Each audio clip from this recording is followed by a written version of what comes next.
Buonasera! Buonasera gente, buonasera Lorenzo, buonasera Aris. Dimmi. Oddio! Sì, sono molto strano. Me lo dico da solo. Perché mi è tornato in mente la scena di Henry Cavill con i baffi CGI? Non ne ho idea.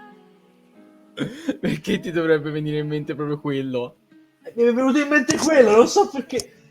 Ragazzi, godiamoci queste note questa sera, perché è l'ultima live in cui avremo questa specifica host di sottofondo.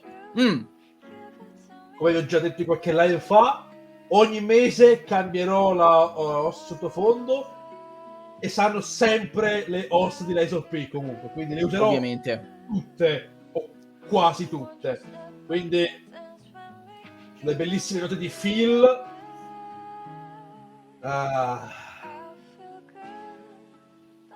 Ottimo. Ottimo. Quanto adoro questo videogioco. Chi sei tu? Cosa hai fatto di Riccardo? Vabbè, ho detto, ringiovanisco di 10 anni con senza baffi. Buonasera Aris, ci sei anche tu. Stavo guardando il tuo video prima sulle 25 curiosità di Batman TAS. Lo stavo guardando prima. Buonasera Top. Lorenzo, buonasera Ipom. Ciao Ipom. Sì, l'abbiamo visto la notizia, abbiamo anche rivisto il primo episodio di Batman TAS e di Batman Beyond in live. Siamo stati tutti molto contenti, abbiamo goduto come dei porci maiali per quelle animazioni. Esatto. Meraviglioso. Tra l'altro ora passa su Amazon. In concomitanza, esatto. Mm-hmm. Giustamente, c'hanno Cap Crusader, perché non dovrebbero volere anche Batman TAS? Primo episodio bomba. Tra l'altro è divertente perché è un primo episodio, è un pilot molto anni 90. Cioè, non si vede niente di quello che poi sarà la bomba narrativa che sarà Batman TAS da quel momento in avanti. Cioè, per fare un esempio, una roba che oggi sarebbe inconcepibile. È il primo episodio di una serie su Batman e non c'è Joker.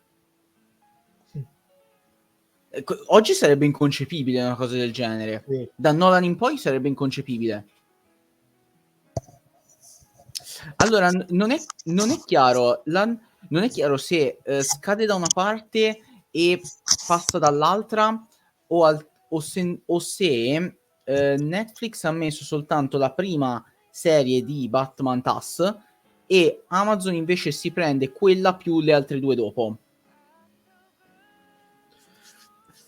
E quindi saranno su entrambe le piattaforme. Quello è un attimo da vedere. Non ho ancora capito come funziona la situazione. Tra l'altro, Comunque sarà integralmente su Amazon. Tra l'altro, Aris, visto che sei in chat, colgo l'occasione per chiederti, perché erano poi i giorni che te volevo chiedere, e io e te dobbiamo fare una tier list su Inazuma 11. Dobbiamo farla, Aris. Wait. Ci sono anch'io. Ah! Dai! Ci sono anche su Inazuma 11. Su tante stronzate non ci sono, ma su Inazuma 11 ci sono anch'io. Allora, ragazzi, dobbiamo fare la tier list e decretare il miglior personaggio di tutto il franchise. E perché proprio Axel Blaze? No, non è vero. Sean Frost tutta la vita. Allora,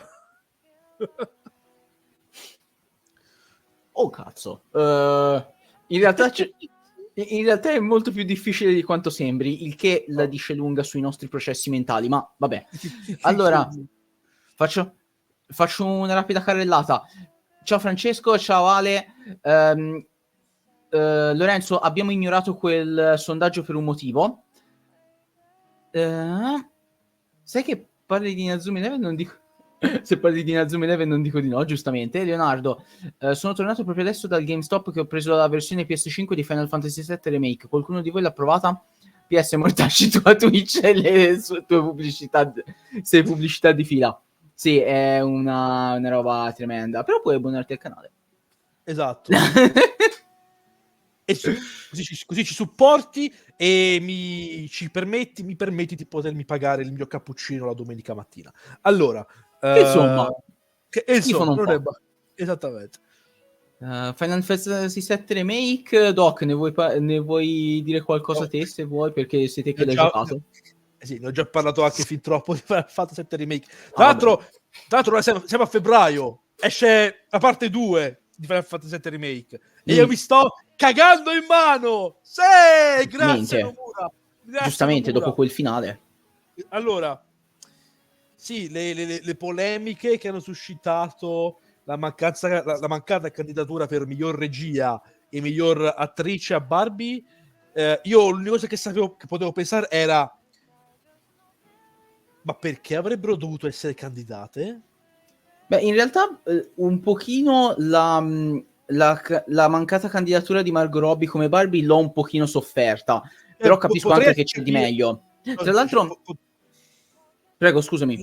Dicevo, potrei anche capire Margot Robbie, ma vedendo le altre nominate penso, mi spiace, sono state migliori. Per quanto riguarda invece la mancata candidatura a miglior regia, scusi, è bello Barbie, mi è piaciuto tanto, ne ho parlato benissimo, tutto quello che, nella mia top 10 dell'anno, l'ho pure messo sui miei social, ma non c'ha sta grande regia Barbie, quindi cioè, No. Insomma, guarda, sarebbe più calzante se veramente, non credo vincerà, ma fosse premiata la sceneggiatura, perché Barbie è candidato a miglior sceneggiatura non originale, tra l'altro, che anche quelle di Greta Gerwig. Allora, se vi interessa questo discorso, domenica scorsa, ora dovrebbe essere già uscito, domenica scorsa ero in live con i ragazzi di Space Nerd e parlando degli Oscar abbiamo parlato anche della questione di Barbie e abbiamo fatto un'analisi molto molto carina, se posso dirmelo da solo, io e Phoenix, su come ha su come Margot Robbie ha interpretato Barbie e su quanto difficile fosse interpretare quel personaggio in maniera convincente. Se volete date un'occhiata a quella live, dovete giusto saltare la prima ora e un quarto circa in cui Koji e Simone chiacchierano di Prince of Persia. Allora, che banalmente molta gente non ci ha capito una sega di quel film, proprio banalmente, in tanti non ci hanno capito una sega di quel film. Lorenzo, Non l'hai già chiesta sta cosa? lo vedi Francesco, che ti avevo detto, e tu pensavi che Jeanne fosse il rompicoglioni. Jeanne! ora l'hai capito che quel ragazzino è un santo? L'hai capito adesso? Sì, è abbastanza insopportabile Nadia in alcuni momenti, però dai, complessivamente è un bell'anime. Allora, tra l'altro mi fa ridere perché, chiedo scusa, butto questa cosa qui su Barbie. Margot Robbie, sì, probabilmente non porterà a casa, non ha portato a casa la candidatura come miglior attrice, ma vorrei far notare che lei Barbie lo ha prodotto, quindi la candidatura a miglior film è sua, non di Greta Gerwig, non di qualcun altro, è suo. Così, tanto per dirne una. Vabbè, Gerwig e Robbie o meno, immagino già come sarebbero state le reazioni da entrambe le parti. Caso 1, Gerwig e Robbie candidate vincono rispettivamente Oscar come miglior regista e miglior attrice protagonista. Metà del pubblico è alla solita propaganda femminista. Caso 2, Gerwig e Robbie non sono state candidate e Barbie non ha vinto Oscar come miglior film. È stato il patriarcato. Sì, ma è quello che stanno dicendo in questi giorni. Per carità, è anche simpatico il meme il meme sul fatto che le donne di Barbie non abbiano ottenuto candidature quando invece l'unico uomo sì. Ma appunto è un meme, quindi sai come non ha nessuna importanza. Sai come godrei se effettivamente vincesse l'Oscar Ryan Gosling? Non lo vincerà mai, ma pensa No, che cioè, goduria. sì, avere quella candidatura non serve a niente, perché lì c'è Downey Jr. in Oppenheimer. Come Ma cacchio fai? per questo ti dico non la vince mai, però pensa. I'm Just Ken ha già più speranze. Ma non è candidata. Hanno candidato un'altra canzone di Barbie. No, l'hanno candidate entrambe. Ah, entrambe! Sì, Dai! Barbie ha 2 candidature a miglior canzone. Dai! I'm Ken, best canzone dell'anno, appunto. Cioè, quella roba è meravigliosa. Merita un Oscar solo l'uomo, cioè la persona che ha pensato, ok, dobbiamo mettere una canzone per Ken. I'm Just Ken, vai! Ho già il titolo in testa, vai! Probabilmente è stata Greta Gerwig. Domenica scorsa sono stato al per quello. Comics and Games vicino a Perugia. Mi sono fatto autografare la mia copia di Paperi, che per chi non lo sapesse è una lettura che consiglio a tutti. Ma Paperi da Giulio Rincione, la persona con tanto di piccola illustrazione. Paperi, aspetta, perché non mi è nuova? Ma è quella tipo tipo con i disegni come si dice, con i disegni tipo super avanguardisti, con che il papero appunto protagonista è super stilizzato con le con tipo quadrati, cose di sottofondo, cose di sfondo, perché ho in mente quello depressivo. Probabilmente sì, è quello che sto pensando io, perché ce l'ho bene in mente Paperi, perché era sempre in libreria quando andavo a cercare le graphic novel. Tanto mi sono dimenticato che Quello. prima di iniziare la live avrei dovuto pubblicare la top per quanto riguarda le serie TV del 2023. Vabbè, lo Fai dopo. lo farò dopo, ragazzi. Allora, salve, popolo migratore del web, io sono sempre SemplicementeDoc e benvenuti a un nuovo appuntamento con DOCREACTION, la rubrica in cui io e voi ci guardiamo qualcosa di bello online. Qui come essere il mio fratello di madre diversa, il buon Riccardo del Penino di Carta. Prima di continuare questa live vi dico di supportarci e seguirci su tutti i nostri social che trovate qui sotto in descrizione: YouTube, Facebook, Instagram, Telegram, Twitch, eccetera, eccetera, eccetera. Oggi finalmente iniziamo una rubrica che ci è stata richiesta a gran voce dopo il successo della nostra live dedicata alla trilogia di Death Battle su Goku contro Superman.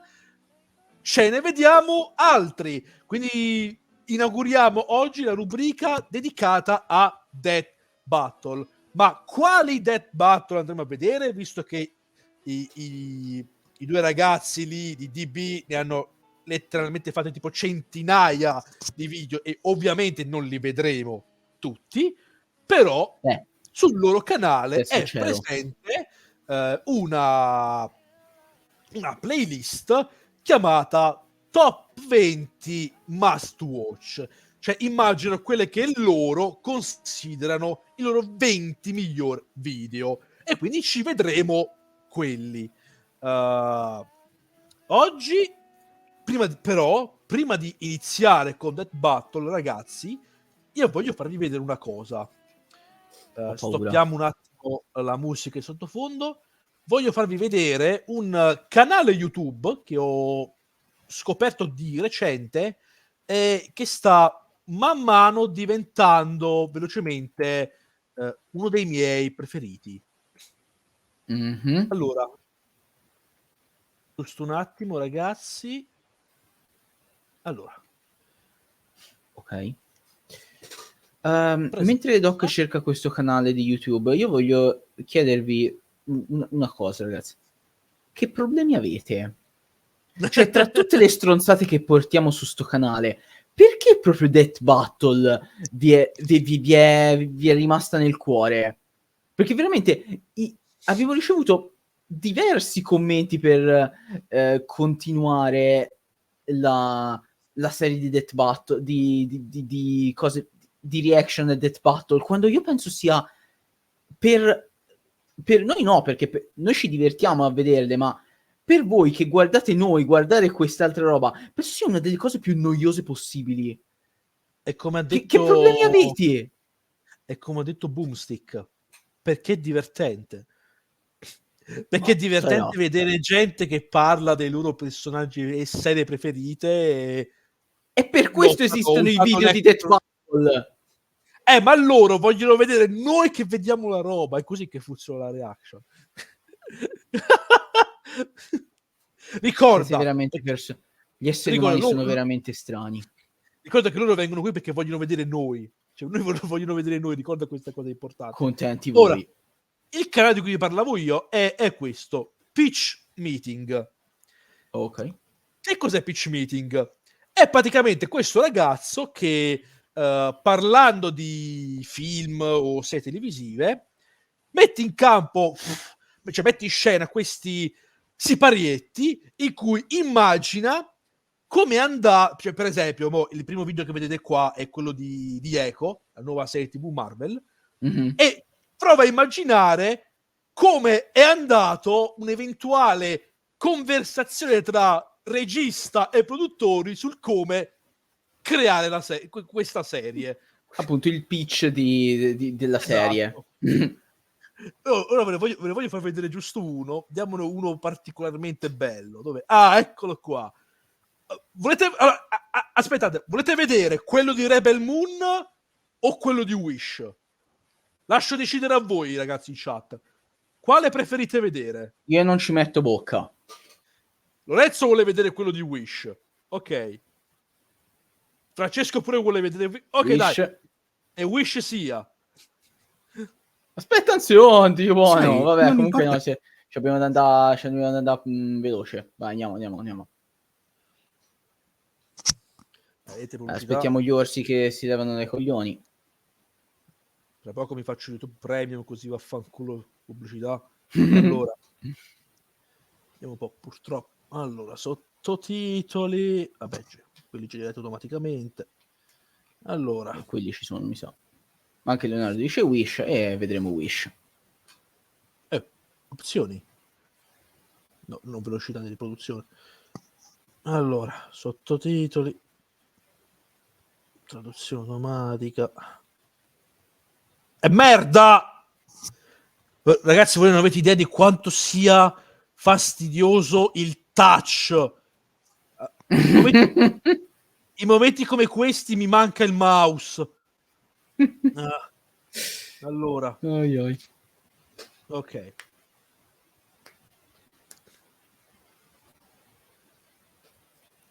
E andiamo.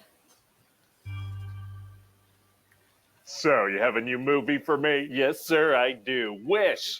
Okay, I will. What are you doing? Doing what you said? No, sir, I already have the movie. It worked. All right, so anyway, this movie takes place in a kingdom called Roses, run by a king named Magnifico. Right. And he's a sorcerer, so he does this thing that when you turn 18, you can tell him your wish, and maybe one day he'll grant it. He does like one per month. Why is he collecting everyone's wishes? Did they give him powers or something? Well, eventually he learns that they can, but no, he doesn't know that right away. So why do that? Because that works. And so another thing is that once you give him your wish, you forget about it completely. Like it's gone. What if someone told somebody else their wish or wrote it down on a piece of paper before seeing him? Hey, shut up. So one day our main character, Asha, goes to interview his apprentice, right? Okay, what does that job entail? It entails that I needed a reason to get her into a one-on-one conversation with the king. Gotcha. And so the two of them are going to break out into this song called At All Costs with lyrics like, there's no ocean I won't swim across to be by you. Oh, so they're in love? What? No, she's 17. Oh my God, that kind of sounded like a love song. No.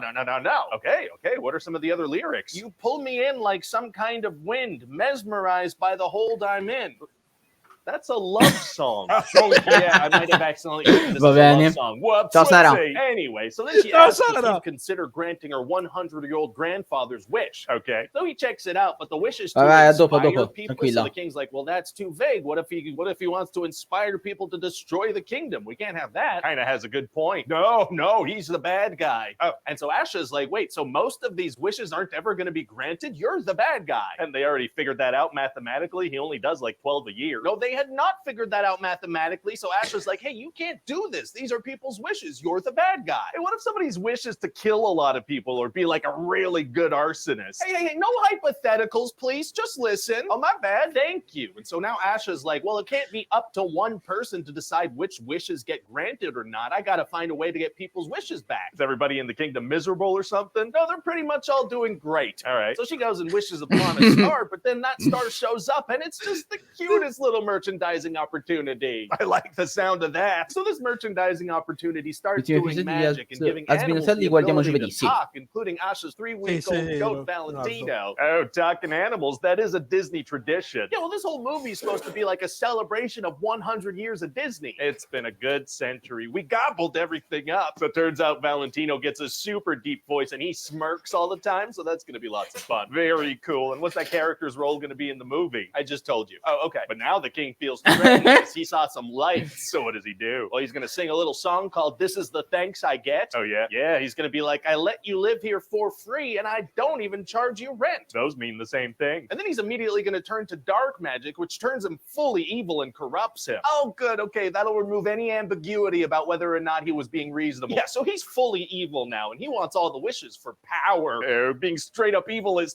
tight. I hate puppies. Oh, my God. So what else happens? Well, it turns out that Simon sells Asha out to the king and tells him that she's the one who summoned the merchandising opportunity. What? Who's Simon? Oh, yeah. See, Asha has 7 friends and they're inspired by the 7 dwarves. Because 100-year anniversary? Because 100-year anniversary. That's right. So their names are Simon, Hal, Dario. Whoa, yeah. No, there's no way I'm remembering any of that. I don't even think I can name all 7 dwarves. Yeah, that's fair. So Asha's going to rally her friends up and the queen is going to join them too since her husband's like fully evil now. But he's been corrupted by some evil magic. Doesn't she want to try to find a way to save him? No. So they sneak into the king's study to try to free these wishes and Asha tries to lure the king away from the castle. Okay. But it turns out it was actually Simon mind controlled and magically disguised and the king is at the castle. Uh-oh. So he absorbs all the wishes and traps the merchandising opportunity in his staff. Wow. Well, it's going to be hard to defeat him now. Actually, it's going to be super easy. Barely an inconvenience. Oh, really? Yeah, see, Asha gets the whole kingdom to sing a song and that defeats the king and traps him inside a mirror. Was this like a song they knew or something? No, it's just a musical moment that solves everything. Oh, well, great. So then we're going to imply that this king becomes the magic mirror from Snow White. That is a horrible fate, and the queen really doesn't want to find a way to save her husband. No, she's just going to rule the kingdom now and leave her husband that she loved like 3 hours ago trapped in a mirror forever. Are we sure she's not evil? Yeah, I don't know. And then the merchandising opportunity offers Asha some magic, and everyone's like, hey, you could be our fairy godmother. How do they know what a fairy godmother is? Unclear, and now she has the power to grant people's wishes. I thought her whole thing was that one person shouldn't be the decider of who gets their wishes granted. Well, it's okay now, because she's the main character. That makes sense. And then the talking 3-week-old goat is going to go found Zootopia. What? And Peter Pan's going to be there. We're going to see him. Okay, sure, yeah, that may as well happen. Celebration. And so that's about it. What do you think? Oh, yeah, let's market it as a celebration. How could that not do well?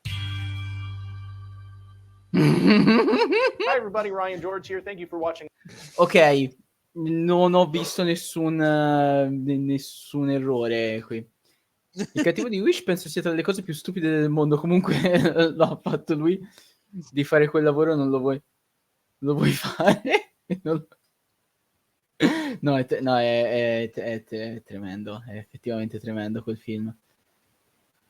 Purtroppo l'ho visto Wish e posso dire che stavo quasi per fare il tifo per il cattivo finché non viene sconfitto semplicemente cantando. Disney Magic, immagino. Ma che significa quasi, Leonardo? Io facevo il tifo per il cattivo. Ma guarda, non lo avevamo capito, Doc. Non l'avevamo assolutamente capito dagli ultimi 10 rant che hai fatto. Io spero ancora in Wish 2 dove lui torna indietro e uccide tutti quanti. Cioè, quello è il mio desiderio. Allora... Magari con un piano fighissimo come il tipo di Dragon Prince. Bene, iniziamo con Butter! Ok. Era necessario? Sì. Perfetto. Vi posso mandare un TikTok? Prego. Non so se lo posso vedere visto che non sono su TikTok, ma te manda. In effetti non ci sono nemmeno io su TikTok, quindi vedo un problema. Te manda, magari si può vedere comunque. Allora ragazzi, noi vedremo 4 video al live. Questi sono i video che vedremo oggi. Abbiamo Omni-Man contro Patriota di The Boys, Deadpool contro The Mask, Saitama contro Braccio di Ferro, impari. E poi c'è Goku contro Superman, che però abbiamo già visto, quindi io pensavo di vedere oggi come sostituto l'ultimo video che Death Battle ha realizzato, e cioè quello su Galactus contro Mecha Galactus, a.k.a. Unicron. Molto bene. Quindi, prima di iniziare, Omni-Man contro Patriota. Ragazzi in chat, secondo voi chi vince? Omni-Man. Comunque Sara, ho dato un'occhiata al TikTok che mi hai mandato. Allora, c'è Alastor vestito da suora. Questo mi basta per capire che lo guarderò dopo. Ma ci sono spoiler? Non credo, visto che questo video è di un paio d'anni fa, quindi non penso che ci siano spoiler sulle nuove ultime stagioni di Invincible o di The Boys, quindi tranquillo Francesco. Allora. Ma guarda Lorenzo, praticamente sono tutti e due dei cloni di Superman, solo che uno ha i baffi da porno attore e l'altro no. Diciamo non proprio. Diciamo che allora Patriota contro Omni-Man è un po' come mettere un bambino delle medie contro Brock Lesnar. Sì, ne sono abbastanza sicuro. Io punto su Omni-Man. Me la sono già fatta questa sfida in testa e punto su Omni-Man. Allora, un po'. J. Jonah Jameson con i superpoteri batte qualsiasi cosa. Allora Lorenzo, è tutto quello che devi sapere. Battle is sponsored by BetterHelp and Mint Mobile. Il TikTok dura poco, ma è intenso. Me lo immagino, guarda, ti ho detto. The invincible champion from planet Viltrum. Homelander, the world's greatest superhero, brought to you by Vought International. Few heroes have stood the test of time with more aplomb than the very first, Superman. But what if absolute power did, in fact, corrupt absolutely? Answer, we're all screwed. He's Wiz and I'm Boomstick. And it's our job to analyze their weapons, armor, and skills to find out who would win a death battle. Look, up in the sky. It's a bird. It's a plane. No, it's Omni-Man. Had you going there for a second, huh? Not really. His name is in the title of the video. Well, you might be forgiven for mistaking Nolan Grayson for his classic comic inspiration. He's even got that sexy mustache that he's not afraid to hide with terrible CGI. Ok, questa è stata una cosa che mi ha fatto molto ridere. Really want his son to think. Alter ego Omni-Man, there was no one better suited to the task. He saved the world countless times, worked alongside the Guardians of the Globe, and even married and had a son, Mark. Life couldn't be better until Mark inherited his dad's Viltrumite powers. That's when Mark found out that his dad was a stinking rat bastard liar. Turns out, Viltrum wasn't exactly the peaceful utopia Nolan promised. Peaceful in the sense that they culled half their population, murdering billions with their bare hands until only the strongest were left, united by a common purpose. This Viltrumite empire then went on to conquer planet after planet in their home galaxy, murdering any who dared oppose them. So just scratch that whole peaceful part entirely. And turns out Omni-Man was here to do that same thing to Earth. Sorry, Mark.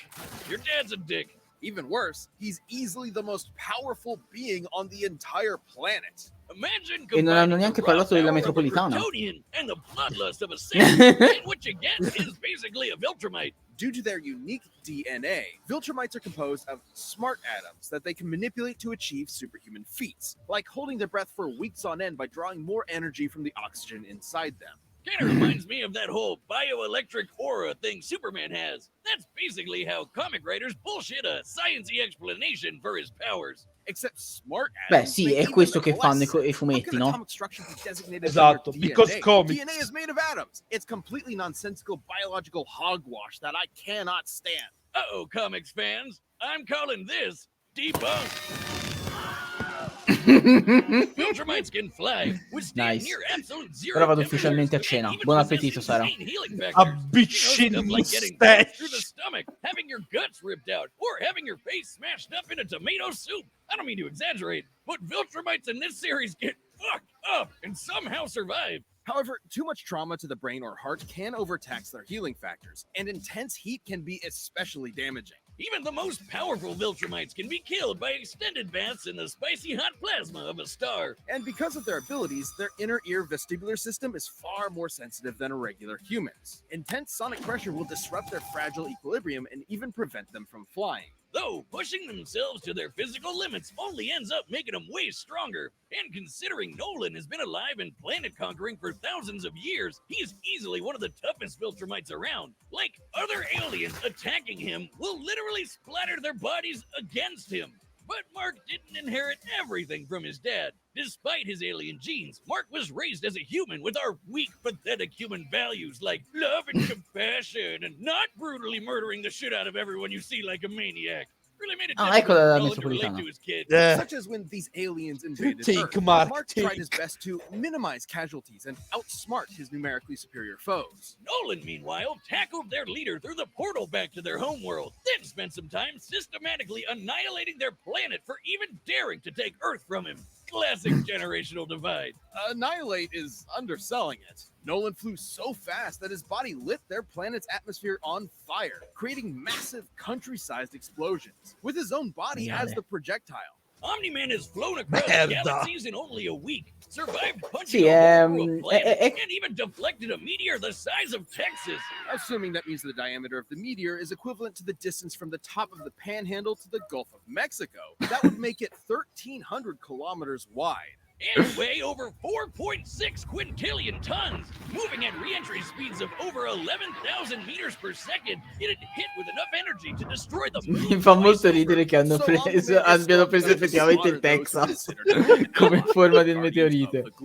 All to ensure as seamless a transition to the coming Viltrumite rule as possible. Too bad for Nolan. E in It wouldn't tutto be questo easy, because he'd have to go through è his son comunque first. è più scarso di Superman.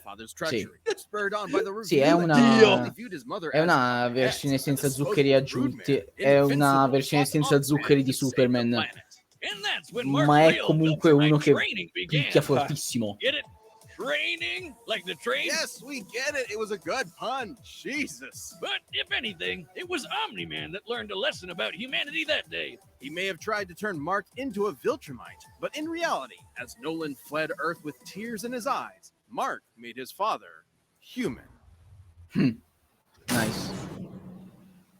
This episode is sponsored by BetterHelp Life can Vabbè. be overwhelming, and many people are burned Mentre out c'è lo without even sponsor, and more. working on a show like Death Think Battle Mark, 5 think. Beachhead Planet. Problem no, la scena della metropolitana è veramente Therapist tremenda. in under 48. Death Battle. Una di quelle robe che veramente ti rimane impressa. Welcome to Vought International, a multi-billion-dollar American Eccolo. conglomerate whose number one products are the greatest superheroes on the face of the earth. That's right. Superheroes are real, and they're big business. Imagine a company that possesses a monopoly on popular culture, pumping out movies, TV shows, action figures, and video games constantly, drowning the masses in a slurry of focus-tested nostalgia. Sì, l'antitrust avrebbe qualcosa da ridire, però. Yeah. Imagine. Within Immagina una cosa del genere. The Seven, and its leader, Homelander. He's got the looks, the charm, the Jesus, and most importantly, he's The got Jesus. the power to slaughter all of America's enemies at home and abroad. This guy probably eats freedom and shits eagles. But Homelander's squeaky clean corporate sheen is only skin deep. Far from the big blue Boy Scout he's marketed as, Homelander is probably the closest thing to Lucifer on Earth. Remember Bad Future Biff from Back to the Figo Future? lui. Now give him superpowers and media training. Vought's official story is that Homelander was an alien who landed here as a baby, A tale we're all Siamo familiar tutti in hype per And la one quarta that's stagione di total The Boys. bullshit. Non lo Only was seguo. made in a lab with Io Buck's sì. proprietary super soldier serum. Anche se B. devo and he ancora was vedere a Gen V. complete success. Too much of a success. He was murdering rooms of terrified scientists before his umbilical cord was even cut. In the comics, Vought had to keep a remote-controlled hydrogen bomb strapped to him at all times because they had no idea what else could possibly kill him.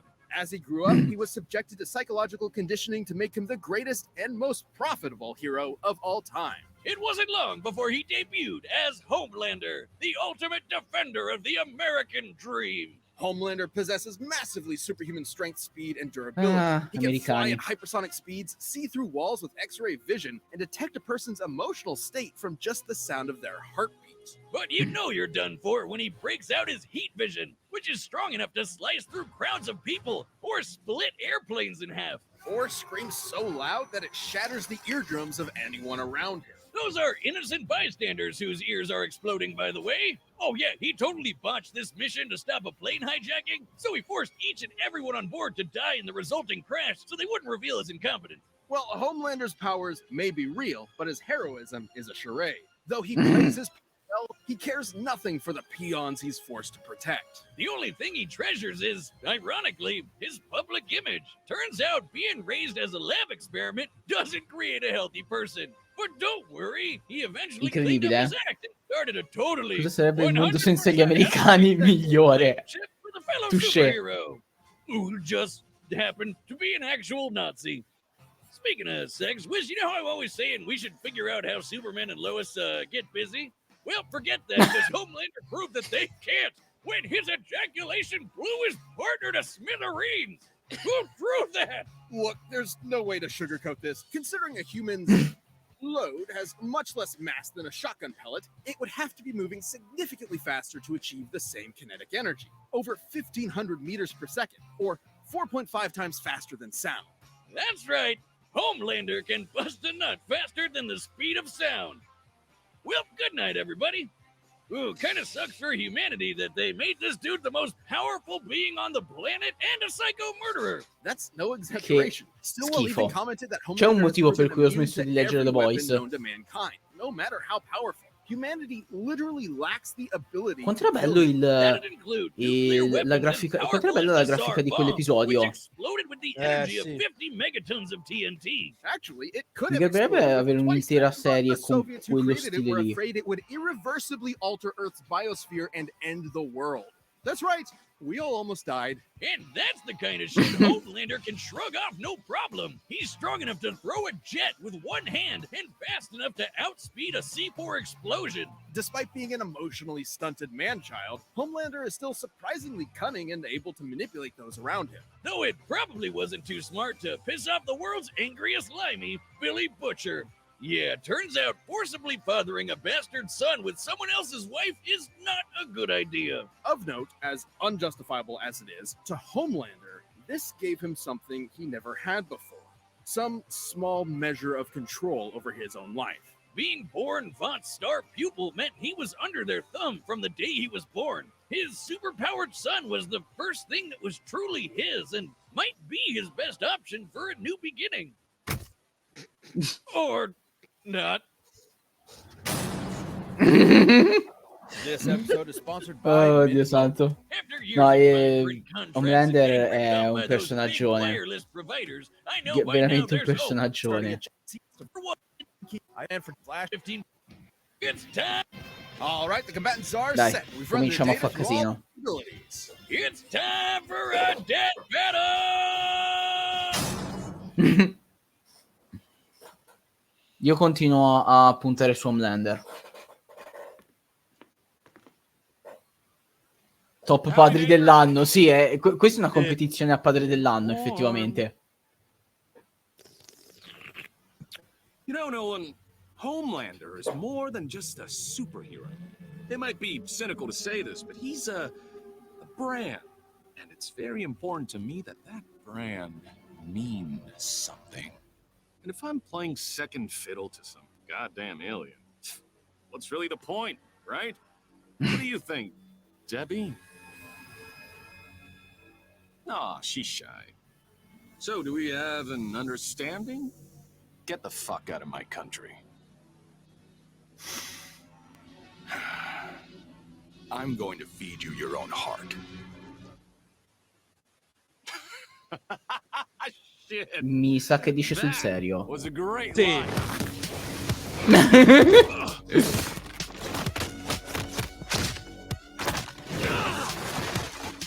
Country. Greve. Seriously? I'm not here for your country.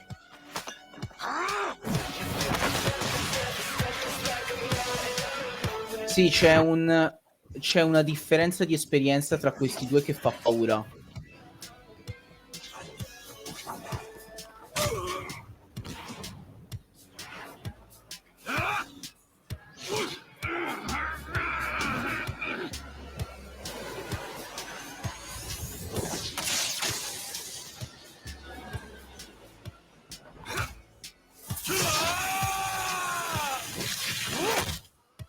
Never been hit by someone your own size before? You have to turn, punch to reduce. Better.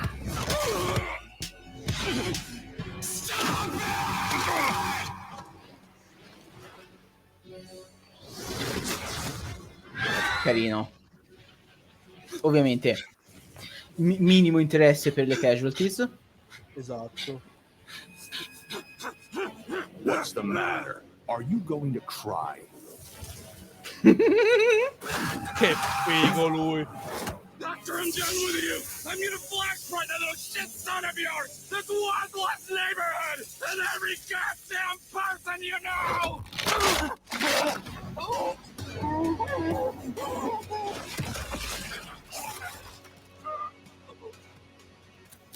Remember what I promised you. Now swallow. Madonna.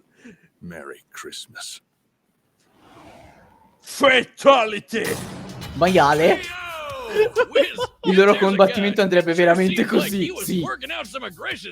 Despite Homelander's dominance within the world of the boys, he's a big fish in a small pond, relatively speaking. Sì. Homelander can move faster than sound, while Omni-Man can move faster than light. Homelander can survive a nuke, while Omni-Man can shatter the moon twice over. To be fair, Homelander did have a couple of abilities Omni-Man didn't, like his heat vision. And while Viltrumite healing factors have failed against continuous exposure to the heat of stars, that still took quite a bit of time. And there's no reason to think Homelander's heat vision was anywhere near that hot. Hell, Nolan's tanked heat vision from the superhero Mean Supreme before, who can vaporize people in an instant. Even if it was hot enough, Omni-Man's superior speed would cut him off before he could do any lasting damage. Similarly, despite being able to disrupt his equilibrium with his supersonic screaming, Homelander wasn't strong enough to capitalize on it in any meaningful way. Plus, while Homelander is pretty devious when the situation calls for it, Omni-Man has been fighting and conquering worlds for thousands of years. He comes from a warrior culture based on fighting. Homelander, on the other hand, questo comes from dicevo a prima, test tube and never un had to bambino push delle himself as a medie fighter because contro he was Brock also so Lesnar. much stronger Sì. than everyone else.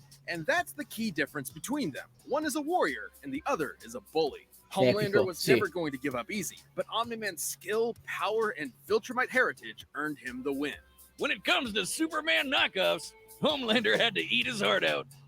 The winner is Omni-Man. Easy, dai. Death Battle is back, and we've launched a brand new member. Buono. Meraviglioso. Questa Ora- questa era relativamente easy, dai. Homelander, per quanto sia fortissimo nel suo universo, ha anche la fortuna di non avere nessun altro al suo livello. Homelander ha Esatto. diversa gente al suo livello. Cioè, ha diversa gente che può seriamente metterlo in difficoltà. L'esperienza è importante in situazioni come questi. Prendere uno che appunto di fatto si è mai dovuto impegnare più di tanto in quello che fa contro uno che invece ha letteralmente ha vissuto sul campo di battaglia conquistando pianeti per secoli. Sì. Un po' un altro paio di maniche. Esatto. Deadpool contro Ora, The Mask.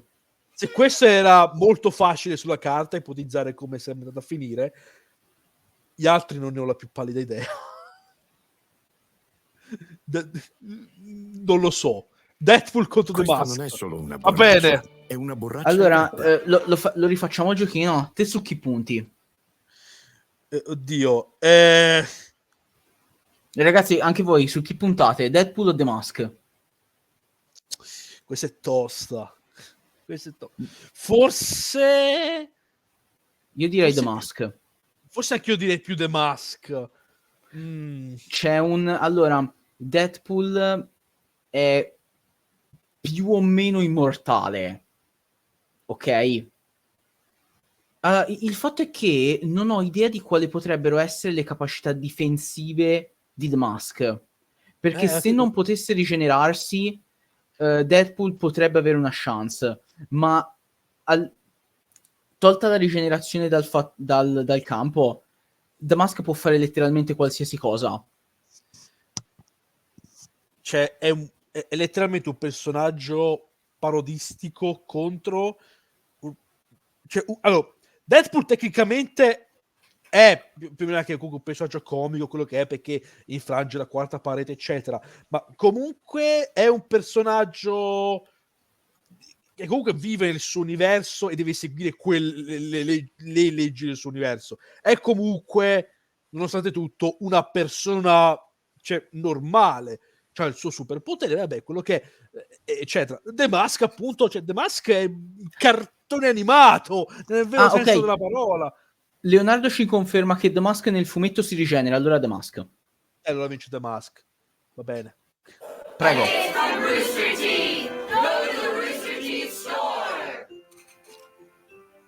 Ok. Minchia, 2019.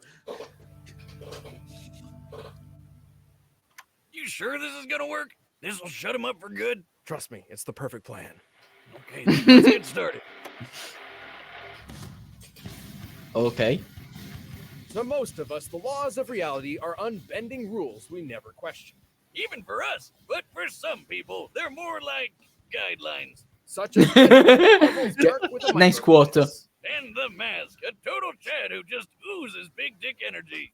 Huh. Could have sworn that would get his attention. He's Wiz and I'm Boomstick. And it's our job to analyze their weapons, armor, and Carino. skills to find out who would win. My third death battle? Ha! Wait, what was that about a micro penis? Ovviamente detto Superhero così has a uscito special fuori. something which makes them recognizable. Some are gothic knights of darkness, a showcase of order versus chaos. Some are instantly relatable, a prime example of an average person in a not-so-average world. And some are shoved in your face over and over and over again until you just can't take it anymore. Oh, shucks. Are you talking about me? You're such a sweet talker. Go away. We've been through this, but why stop a good thing? Hi, I'm Wade Wilson, masterful mercenary and twice robbed of winning People Magazine's Sexiest Man Alive award. Way back, I got stuck in a seriously shitty situation called cancer. The worst supervillain. But then the good folks of Department K offered me a cure. Sounded great. Until I learned the big plot twist. Department K was actually a The second Worst Weapon Super X Villain mi è program, a piaciuto. top secret project for Mi pare che qui crafting prenderanno il super The Mask soldiers to fight cinematografico. any means necessary. Generalmente They credo shot che Wade up with 50 generalmente cc's prendono of hot, qualsiasi creamy Wolverine incarnazione del juice. It gave him the personaggio. same crazy healing sì. factor, but also turned his face into an improv comedy prompt. You look like an avocado. Had sex with an older, more disgusting avocado. Yeah. After escaping in gruesome fashion, Wade resumed his life as a mercenary, taking the name Deadpool. He's got your standard superhuman buffs. Super strength, super speed, super toughness, the works. But he put that super swagger to use as an expert martial artist. Though it's hard to tell sometimes because he lets himself get hit a lot. Hey, when you have a healing factor that would make even Logan's nuclear-charred adamantium skeleton blush, you let yourself nosh on a lead sandwich every once in a while. I've survived gunshot wounds, impalement, organ destruction, stupefaction, and even freaking disintegration. Good luck trying to take me out. Don't take all the credit for yourself. You know you were cursed with everlasting life by Thanos during some of that. Yeah, Betsy. well, me and Space Grimace have a really deep relationship. Not as deep as I am and his girlfriend. Hey-oh! Good thing Thanos removed the curse so we could violently murder you. An impulse I deeply empathize with. Well, as much as I like getting resurrected after that, I like doing the opposite to other people even more. As in killing them. with weapons, especially my lovely golden girls, Bee and Arthur. That would be his katanas, which are almost unbreakable thanks to an energy field from his suit.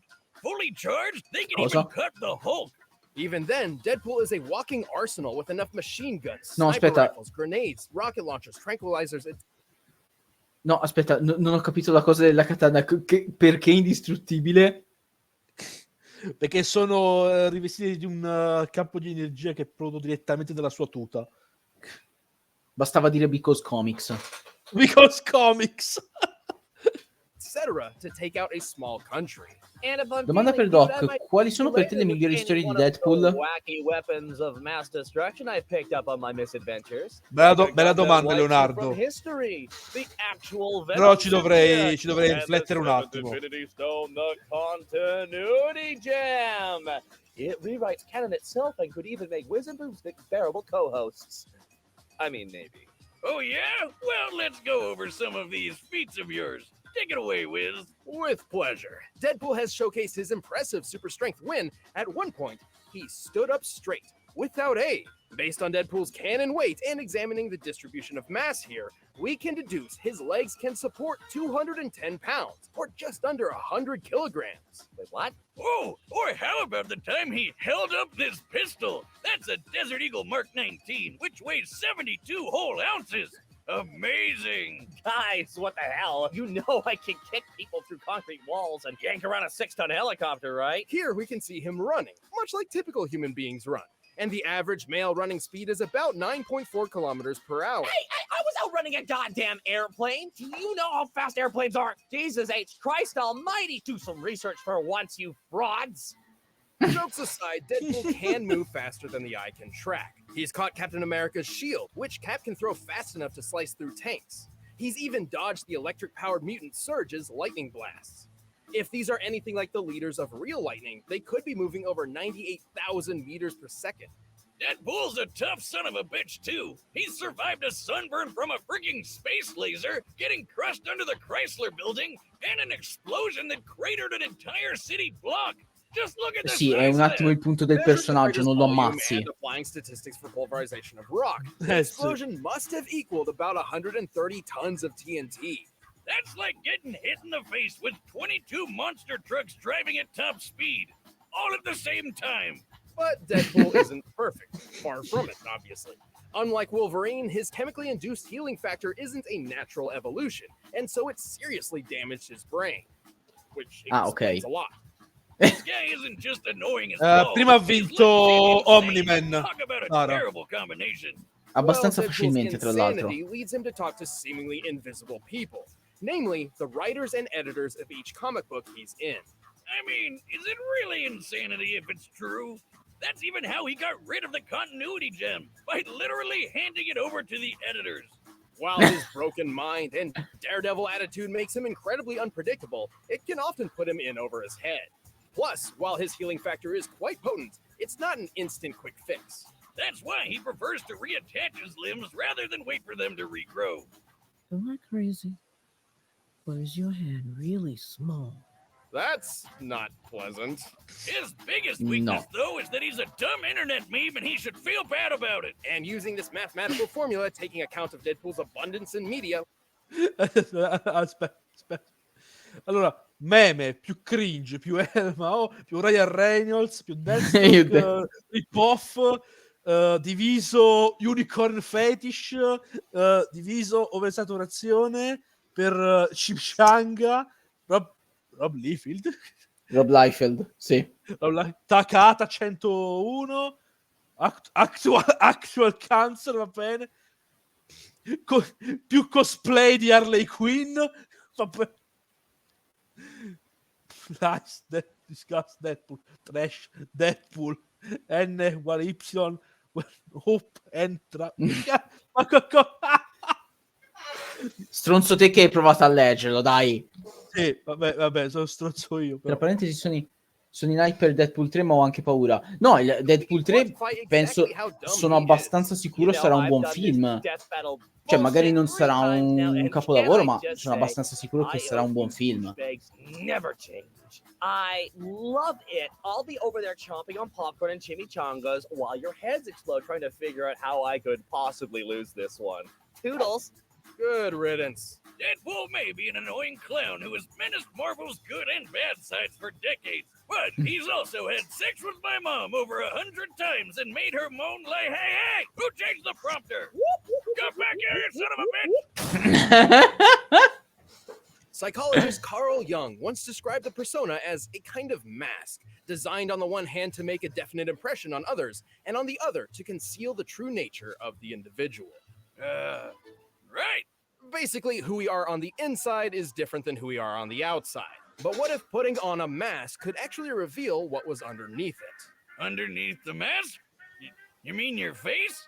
I don't even know how to start to answer that. Use your mouth on your face. Well, Ho paura che Disney censuri il film. No. Ma allora, in realtà hanno già detto che non lo faranno. Non... È da vedere come andrà. Others say it was created by Loki, the Norse god of mischief. Who knows and who cares? It wound up in the hands of Stanley Ipkiss, the slubbiest, dorkiest loser this side of Deadpool. Regenerating degenerates have feelings too, you know. Curious, Stanley donned the mask and was transformed from an everyman to a Superman. Bokehead! And now he's a big green cartoon character the media dubbed Big Head.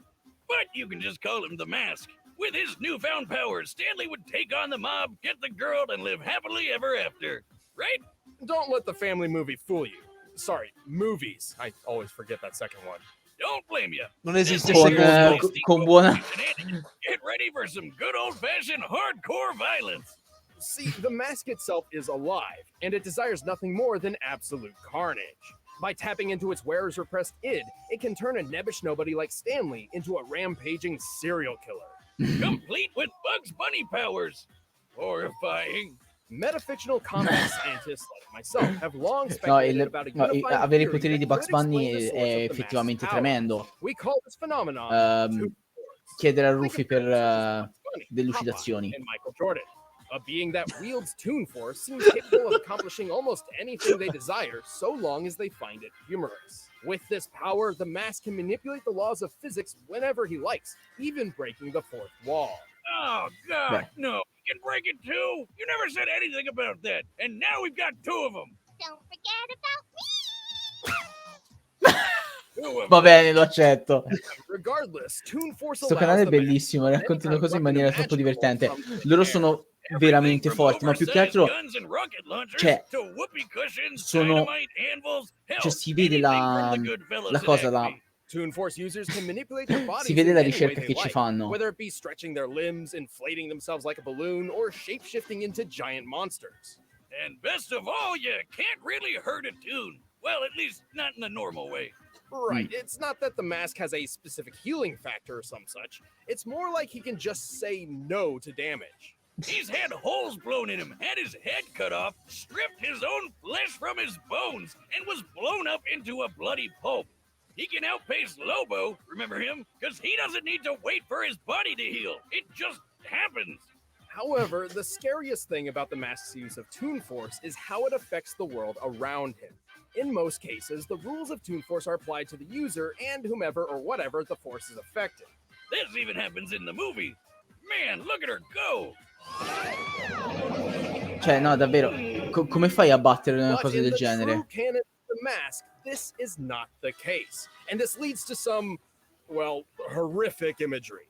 The mask can pick up cars and knock over buildings with ease. He can dodge point-blank bullets and run fast enough to set the ground on fire. He has survived massive explosions, giant robots, and being kicked in the testicles so hard he flew. Out of all the gore in those comics, that is the worst thing I've seen yet. But what we said before about him Sì, due coglioni che si combattono in pratica. one point, Lobo and the mask raced around the entire planet several times in the span of E io non sapevo questa cosa che avesse affrontato Lobo. Questa cosa è nuova per me. Blast. Based on their after trail rings and given an estimated time frame of less than half a minute, which fits given the context, they must have been going over 9 million meters per second. What a couple of scamps. There's only one way to really stop the mask, and that's by removing the mask itself. Good luck, Cioè, immagina Deadpool e una maschera ballare insieme a mosse e Just Dance. Che si lanciano bombe e si sparano contro. Beh, Technically, the conscience of the person the mask possesses still exists and could be reasoned with or tricked into removing the mask. Like when Lobo threw a guilt bomb at him after he murdered hundreds of people. But the mask itself has an astronomically powerful influence on its host. Right. I mean, who doesn't like letting loose every once in a while? We've covered a lot of vicious murderers on the show, but I've never seen one who has as much fun with it as the mask. Let's rock this joint!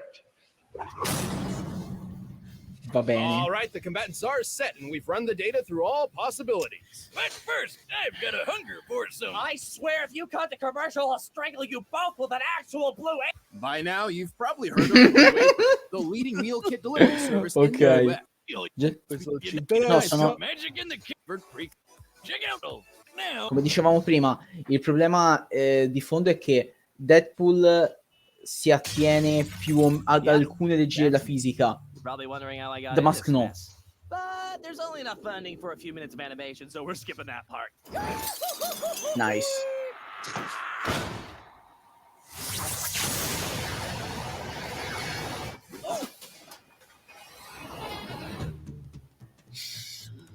Okay. All right, Majora's Mistake. You've got one chance to take that off. Majora's Mistake. Ok, lo accetto. Penis metaphor! Meraviglioso.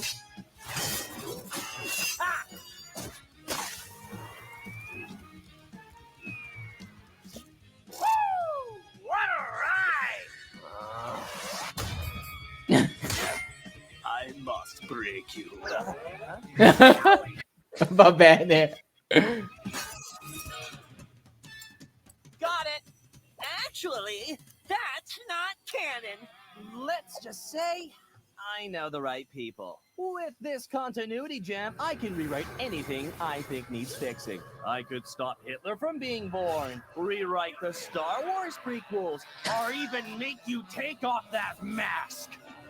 No! Stop it! No! This is over. The fuck?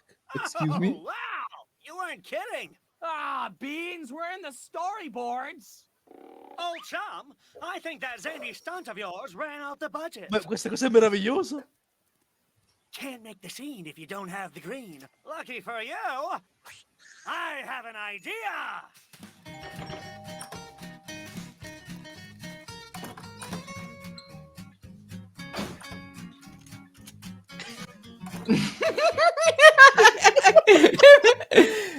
È esattamente come...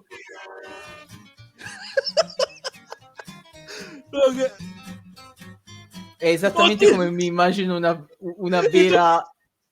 Il doppiatore di Simmons! È effettivamente come uno si immagina un vero scontro tra questi due. Honey bun, we're good to go! Che sta andando tutta a puttane. È ufficialmente uno dei video più belli che abbia mai visto.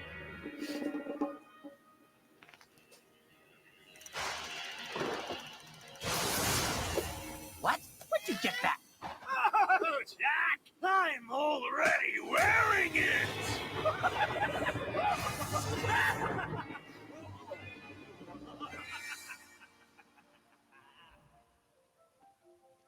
Look at the sky.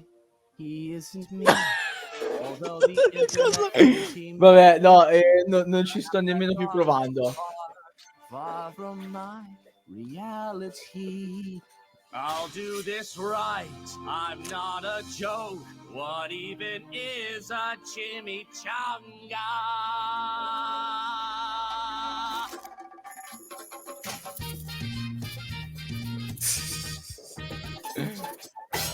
Ecco, una gara di ballo sarebbe già più giusta tra loro. Perché ti fai delle domande, Sara?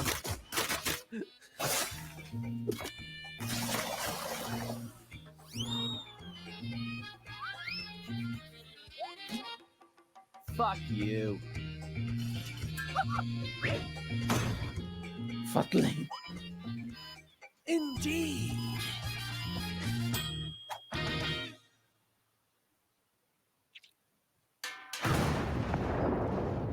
Bene. Ora voglio che questa roba sia canon. Who's next? Dai, dai. Ok. He's gone! He's finally gone! He can never bother us again! Why don't I feel as awesome as I should? To be fair, given his more robust history, Deadpool held a solid advantage in experience and skill.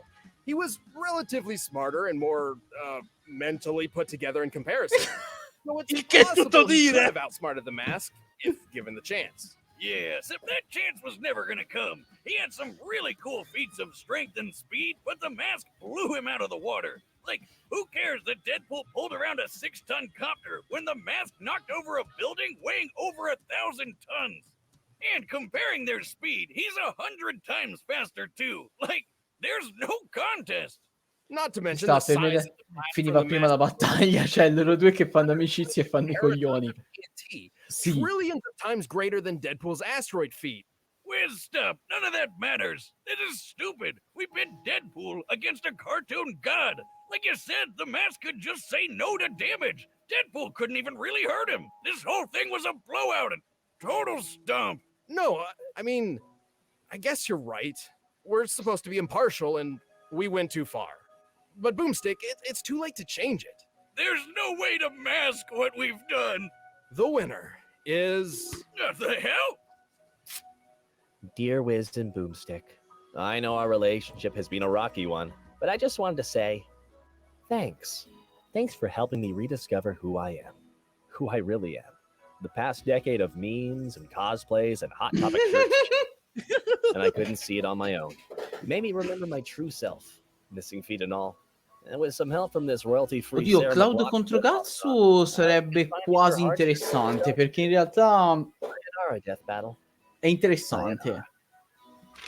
I can't believe I'm saying this, Wiz, but I wish he was still around.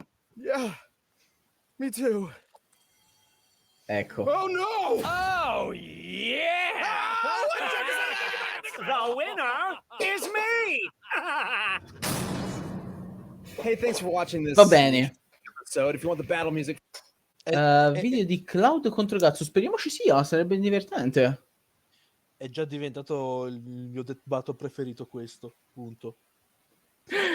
Va bene. E siamo solo alla prima live. Bene. Allora, prossimo video. Saitama contro Braccio di Ferro. Perché? E questa volta abbiamo due personaggi parodistici. Come può andare a finire sta cosa?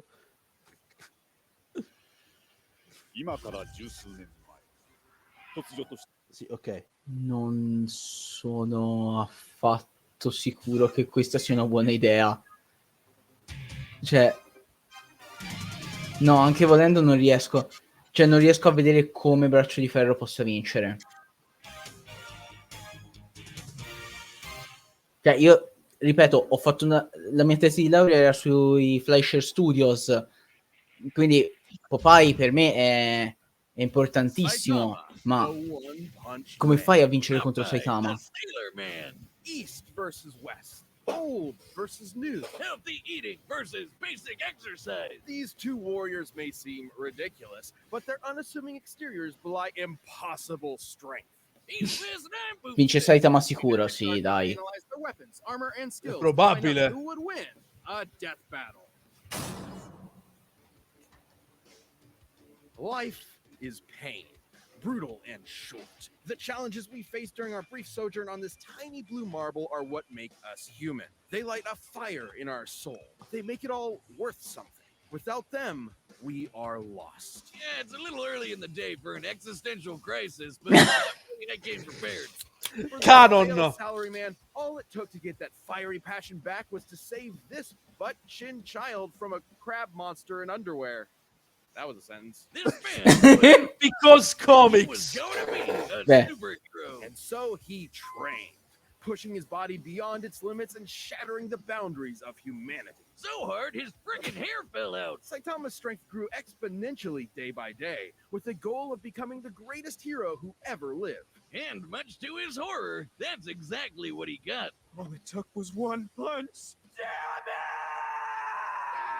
Nice. He became too strong. He became the one, the only, the infamous Kate Baldy. But anyone who's cool knows him as One Punch Man, as in he can't help but beat almost every opponent he's faced in exactly one punch. One friggin' punch! And this is a universe with some pretty whacked out monsters, like a giant sì. who's over a quarter of a kilometer tall and can stomp city-sized craters into the earth. Or an Esper who can effortlessly pull giant meteors from outer space. Or a Monster King who shaved off a continent from the Earth's surface and lifted it into the stratosphere. And Saitama's never even broken so much as a sweat fighting any of them. During their battle, that same Monster King absorbed this huge chunk of the Earth's core and fired it at Saitama. Who blocked it by squirt gunning some lava at it. The lava he was bathing in, naked. And then he punched him. Surprise. Saitama created after images of how Tutto nella norma, insomma. Anticlimactic man. his butt. Il granchio umanoide con uno sponsor di... After being kicked all the way to the moon and Co- before jumping Era uno back sponsor di Pantene. Sì, è vero, c'aveva anche quella backstory lui. Piccola citazione per Hazbin Hotel che non capirete. Gli hater di Hazbin Hotel è un cartone sul diavolo. Qualcuno pensi ai bambini. Lucifero. Take that Saitama dimension. utilizes absurdly superhuman strength and speed with techniques like his devastating normal punch. And if he wants to amp it up, the Saitama è OP. Ede. consecutive normal punches. Are you kidding me? Those are his attack names? What kind of self-respecting anime protagonist is he? Plain and simple, he's a satire of one. Instead of seeing his journey from the beginning and enjoying his struggle to Io voglio the top, Luffy Gear 5 contro Bugs Bunny. Vince Bugs Bunny. Basically, Dai, imagine if non c'è Goku partita went contro Super Bugs Saiyan Bunny. in this fight against Jackie Chun. Kind of sucks all the drama out of it, doesn't it? and that's the point. Far from the power fantasy the genre is known for, Saitama's life became an existential nightmare. Without suitable conflict, the struggle that had heretofore defined him became meaningless. His new reality was inescapably boring. Which is L'unico really avversario saying che potrebbe dargli filo da torcere. without even hitting him. Or shatter asteroids that rank a 9 on the Torino scale. For those not in the Torino, that's equal to 1 trillion tons of TNT. This guy's training must have been insane. That would be 100 push-ups, 100 sit-ups, 100 squats, and a 10-kilometer run every single day. And that's it. You've got to be shitting me. It doesn't allow to make sense. To be fair, though, to someone who isn't already a trained soldier or athlete, keeping that workout routine every day for years is pretty much impossible. While 100 push-ups and sit-ups are technically doable, especially if you space them out, doing 100 squats and then running half a marathon every single day would absolutely destroy your legs. Put simply, workouts involve shredding muscle fibers at the micro level, then allowing them time to repair themselves, more durable than before. This repair process requires hydration, consuming protein and carbohydrates, and lots of sleep. But Saitama's workout schedule doesn't give them time to repair, which means he was basically just ripping himself to shreds over and over and over. After a few days, he shouldn't even been able to move, but he just kept going. There might be an explanation. Take the brilliant scientist Dr. Genus, whose half-century of research into evolution Saitama erased in, well, one punch. According to Genus's hypothesis, Saitama's training broke his limiter. Basically, every living thing on Earth has a limit to their natural abilities. At some point, no matter how badass they are, they'll plateau. Wait a minute. Have I peaked? I gotta go to the gym! Well, Saitama hard, he literally defied the laws of nature and reality. He just breaks the logic of his world.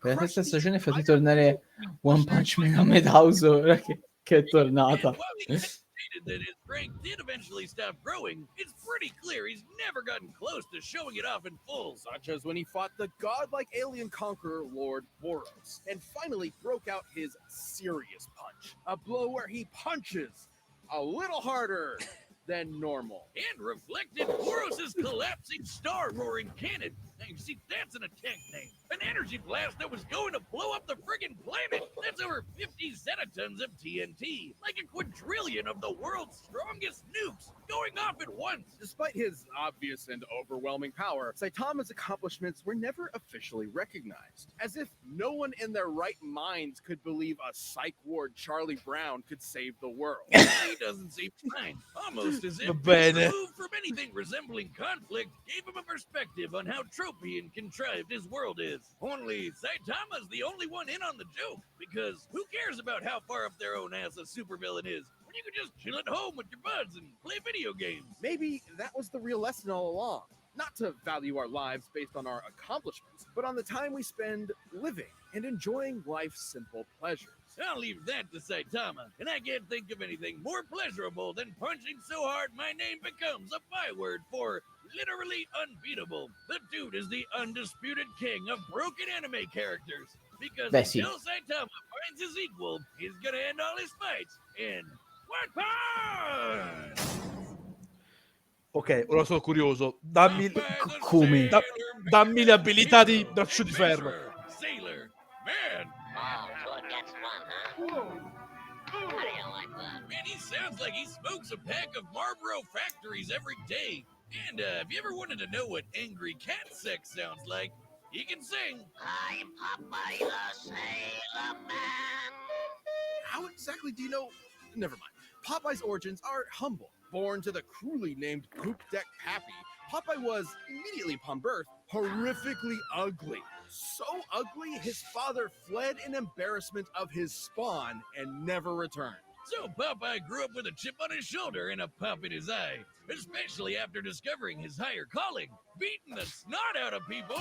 Don't worry, Popeye's fists are righteous, only spilling the snot of those who deserve it. Inspired by his adopted father, Whaler Joe, Popeye set out to put his combat prowess to the test. Ma ha una lore, Popeye di Sailor?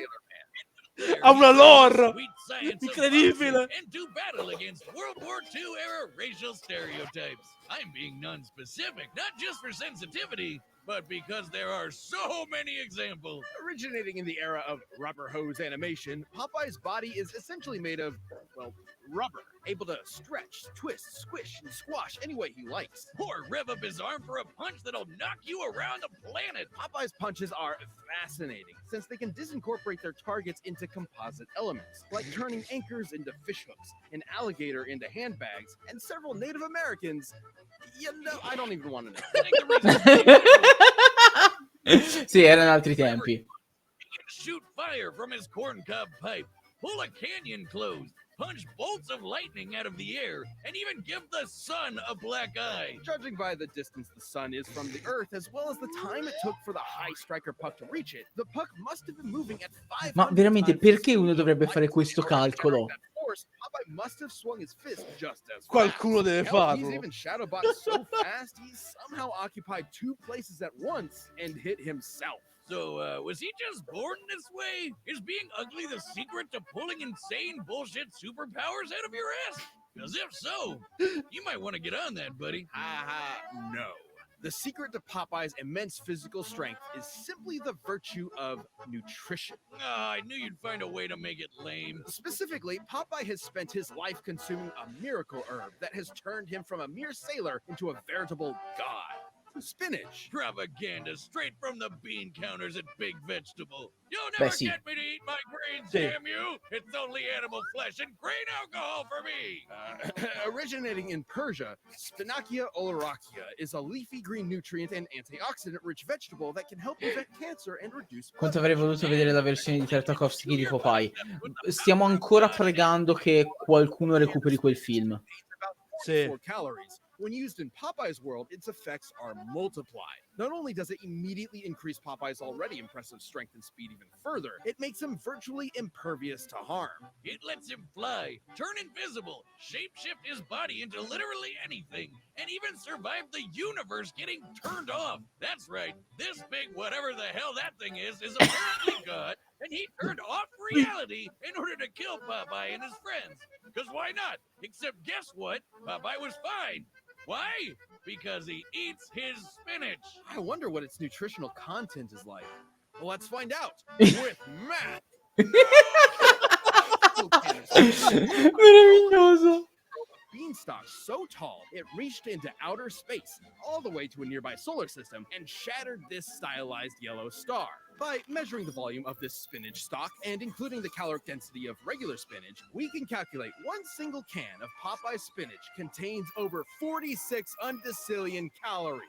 That's over 700 Scusa, che parola è quella? the average person will consume over their entire life. That's over 46 million Yoda tons of TNT, enough to destroy, well, a star, or enough to punch your annoying neighbor so hard that when they land, they tilt the Earth. By measuring the angle of the planet after tilting, we can determine its axis was adjusted by about 13 degrees in less than a second. That's the speed of Perché? Perché esiste qualcuno che ha fatto questo calcolo? Bisogna ammirare la loro dedizione e follia. Sì.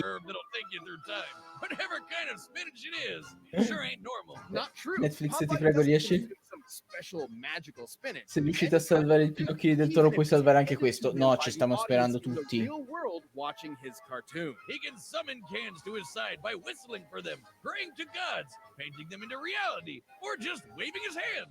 The dude has literally been disintegrated into nothingness, and his nothingness grabbed a spinach can out of nowhere and ate it. Nothing ate it. His nothing. And then he came back with his... I don't know. He can even punch. Sto iniziando a pensare che forse potrebbe davvero battere Saitama. Anch'io! So Popeye basically fought two different versions of God and whooped their asses. You know, he's a pretty chill broski, considering he's basically a spinach-eating Lovecraftian nightmare. But he's always down for a scrap. So if you decide to antagonize him, be aware you're messing with one of cartoon's all-time heavyweight champions. And for your own sake, eat your fucking vegetables. No, cacchio, ora sono confuso. Ora sono molto confuso. No, allora, no, ragazzi, è incredibile. Effettivamente uno non ci va a pensare a quanto possa essere, quanto potessero essere fuori di testa i cartoni degli anni 40. Mamma mia. 30. Esiste anche il live action? Devo recuperarlo? No, assolutamente non devi. Man, the scrap's always so expensive. No thanks. Guys, can't stand no one bad-mouthing me spinach. Put 'em up, yes, big palooka. Whatever.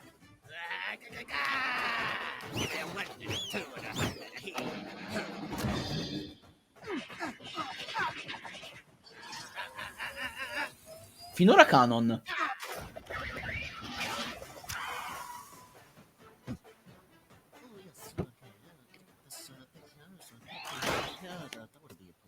Well, blow me down. Ya ain't got a scratch on yas. I know, right? Overwhelming strength is so boring. I can't read that. Va bene.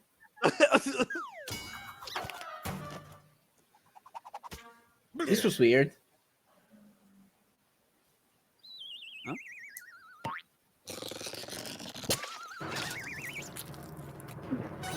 Dai.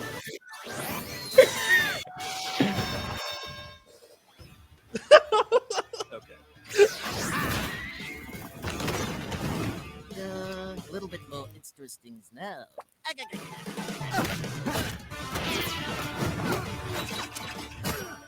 Bellissimo.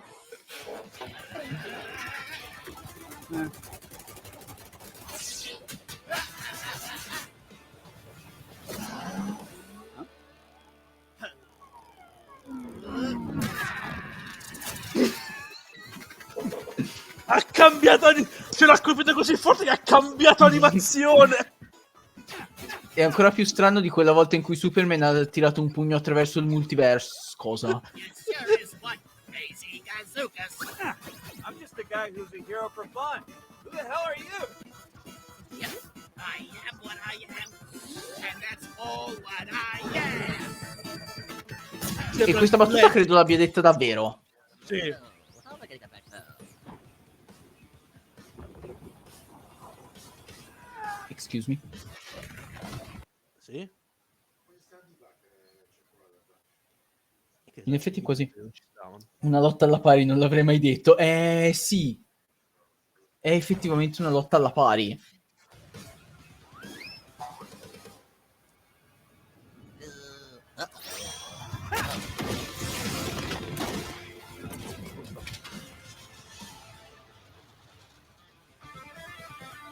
E fin qui è canon.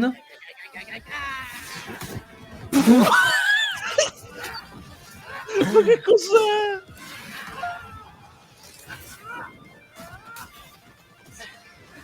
Quanto gli è costata sta puttanata? Parecchio, immagino.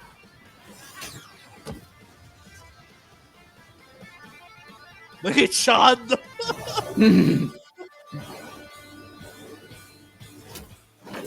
Sì, comunque stiamo parlando di...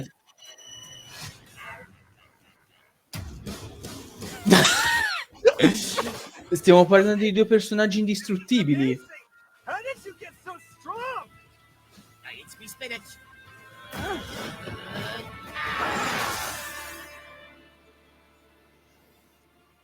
L'ho letteralmente tirato fuori dal... Ah no, ok. Ok, ci è rientrato da solo. Incredibile, mi sta piacendo più di quello di Deadpool e The Mask. Incredibile. My heart's beating so fast. My Aiuto. muscles ache. I can Oddio, feel them again. Saitama sta finalmente provando divertimento. That's all I can stand, 'cause I can't stand no more. I never thought it would happen. A serious fight. I found it! Questi due distruggono l'universo. Weird spinach mascot.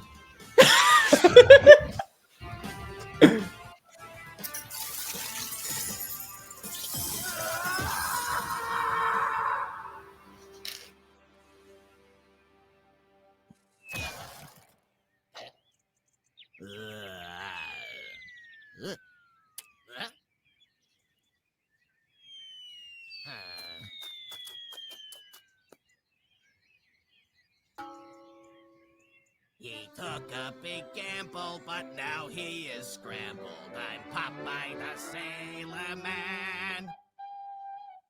KO! Well, I guess you could say that fight was over easy. Wait, except isn't Saitama's whole gag that he can't lose? It is, but it's more nuanced than that. Despite breaking his limiter, Saitama's strength isn't limitless. He's said so himself. Breaking his limiter meant his potential strength was likely infinite, but there's nothing left in his world powerful enough to push him to get stronger, like a bodybuilder stuck with 5-pound dumbbells. He also doesn't possess some magical ability to kill someone in one punch regardless of effort. Powerful adversaries like Boros and Garo have survived his blows repeatedly, albeit briefly, and he's never met anyone quite like Popeye the Sailor Man. According to the mangaka, One Punch Man's gag is that Saitama is an anime protagonist at the end of his series, slapped in at the beginning of his series, where he's too strong to have a challenge. So, if we know Saitama's strength does have a limit, what is it? We know he can deflect Boros' planet-destroying blast, but he was clearly super casual about it.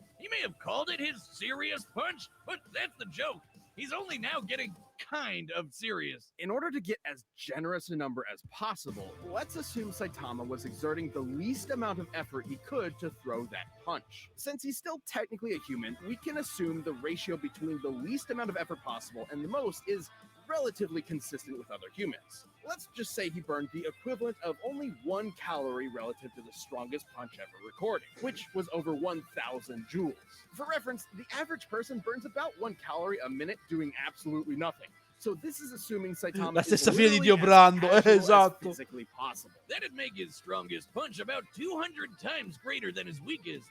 Using Boros' energy blast as a base, Saitama's theoretical strongest punch would be over 11 Yoda tons of TNT. That's absolutely insane. Enough to annihilate Uranus 4 times over. Well, that's impressive, but that's still far less than Popeye's star-busting power, which was millions of times greater. Sure, this is only an estimate. We don't know Saitama's full strength exactly. But the point is, whatever it may be, it can be measured. That's right, but trying to compare them with just numbers isn't the whole story. While Saitama can break his world fairly easily, it's still a semi-realistic world that generally obeys the laws of physics. Popeye and his world, on the other hand, can't really be measured at all. The dude's occupied 2 places at the same time, ripped the film strip he's animated on, and knocked out the guy drawing him. Can't do math to figure that out. Popeye's just on a whole other level of bullshit. Even if Saitama was strong enough to kill Popeye in one punch, Popeye has survived being fully disintegrated, only to recover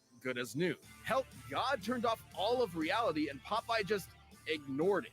And on the flip side, there was nothing stopping Popeye from just turning Saitama into a bunch of eggs, which he can do without spinach. So even if Popeye was weaker, he'd still have a way to finish the job in one punch. Saitama was easily one of the strongest combatants we've ever seen, but pure strength was no match for Popeye's insane power, survivability, and plain old cartoon shenanigans. If you thought nothing could match the One Punch Man, now you know Popeye's spinach can. The winner is Popeye. And that's our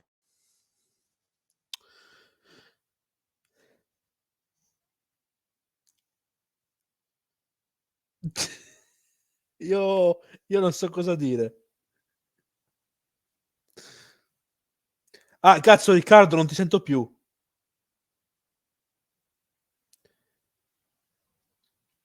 Lo scontro fra Popeye e Saitama è stato talmente forte che ha rotto l'audio di Riccardo. E adesso non lo sentiamo più. No, veramente, ragazzi, io non so voi, chat.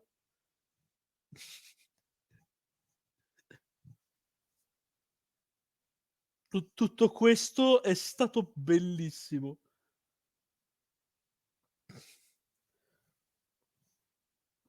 Nel 2024 le auto voleranno.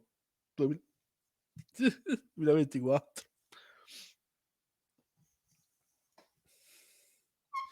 Il canale si chiama Death Battle, Leonardo.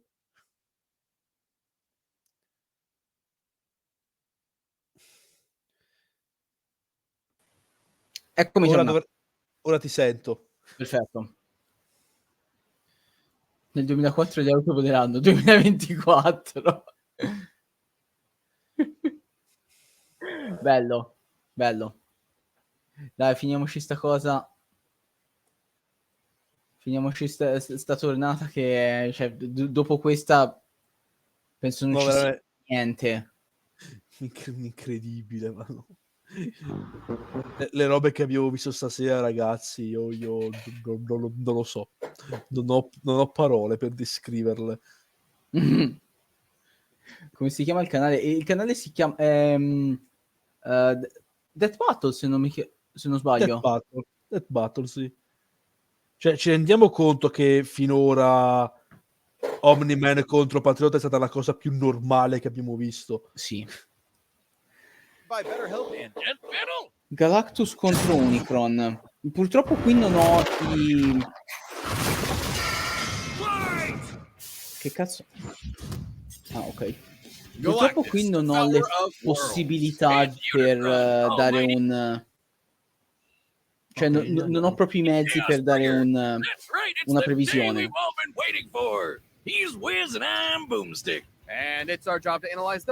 Sono veramente curioso di questo. Boomstick, what is the nature of evil? Oh, it's 3.5 beers too early for that kind of question, Wiz. No, seriously, is the wolf that hunts the hare evil? What about the bear that kills the wolf? Or the man that slays the bear? Is that evil or nature? Perhaps this question was on Gallon of Ta's mind as he hurtled toward the end of infinity. I'm pretty sure the question on his mind was, how do I turn this goddamn spaceship around? Eons ago, the planet Ta was a paradise, the most advanced civilization the universe had ever known. Too bad the universe was coming to an end. I hate it when that happens. The Ta'an scientist Galen watched as the rest of his race ignominiously perished and decided to die gloriously on his own terms. By flying a ship into the sun, just like great-grandpappy Boomstick, the crazy old coot. But instead of being vaporized on contact like great-grandpappy Boomstick, Galen got bitten by a radioactive god. As the last living thing left before the universe's end, Galen was visited by the sentience of the multiverse, who merged with him as part of a cosmic cycle of death and rebirth. As the old multiverse died, a new one was born, and the scientist Galen was no more. In his place was a being of untold power, the ravager of galaxies, Galactus. Well, despite looking like a masochist giant purple vibrator, G-Dog here is one of the strongest beings in all of Marvel, baby. And there's only one thing he wants to do: eat friggin' worlds. Galactus is so unbelievably, mind-meltingly powerful Quanto è that figo doesn't really Galactus. begin to describe him. Just being near him will begin to warp your perception of reality. In truth, he isn't even really a physical being with a soul anymore, but composed of energy itself, the power cosmic. Basically, your all-purpose space god magic that no good almighty ass-whooping god can go without. Sure, he can use it to blast your ass to unholy smithereens, but it's a lot more flexible, too. Described as being in touch with every other living thing at once, the power cosmic allows one access to a near infinite pool of knowledge and the ability to sense danger ahead of time. I don't think there's a lot for him to be afraid of. He can manipulate matter, read and control the minds of gods, and teleport entire galaxies across the universe. The power cosmic allows him fundamental control over life itself, manipulating souls, creating new life forms from nothing, and even resurrecting the dead. And because his body is composed of energy, he can't really be hurt in the traditional physical sense. This allows him to grow or shrink his body with seemingly no limit, and alter his appearance. Wait. He chooses to look like that? His physical appearance matches the species observing him, so a human sees a human Galactus, a Skrull Galactus, and so on. Oh, so it's just like how I see the world. What are you staring at? What matters most to me in the world. Awesome. Carino. Not awesome. Io mi immagino che come cattivo nella prossima fase dell'MCU mettano prima Silver Surfer e poi sì, ce lo aspettiamo tutti un Galactus nell'MCU. È che non vogliamo vederlo.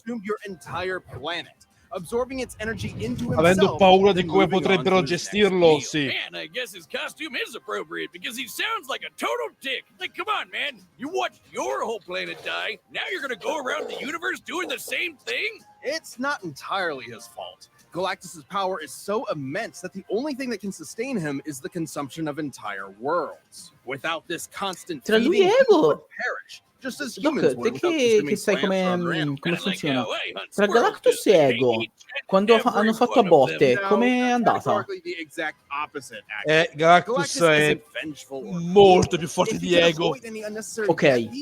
But just as the universe is bound by the laws of physics, Galactus is bound by his hunger. And that hunger has put him in conflict with some of Marvel's other heaviest hitters, like Odin and the Phoenix Force. Galactus's fight with the Other and the Scryer got so intense, they threatened the entire infinite multiverse just as a side effect of the battle. While Galactus himself can comfortably cross countless light years in seconds, some of these beings are more like abstract concepts than actual living things, many of which operate outside of linear time. Like this alien bug dude who tried to use Galactus's energy to destroy 2 whole universes. Even after being drained by him, he still nuked 3 whole star systems before getting a snack. Should he somehow be threatened by beings beyond even the scope of his power, Galactus crafted a device to solve all of his problems, the ultimate nullifier. In case that name isn't obvious enough, it's a teeny tiny weapon that destroys anyone you think of. It doesn't just destroy them, it destroys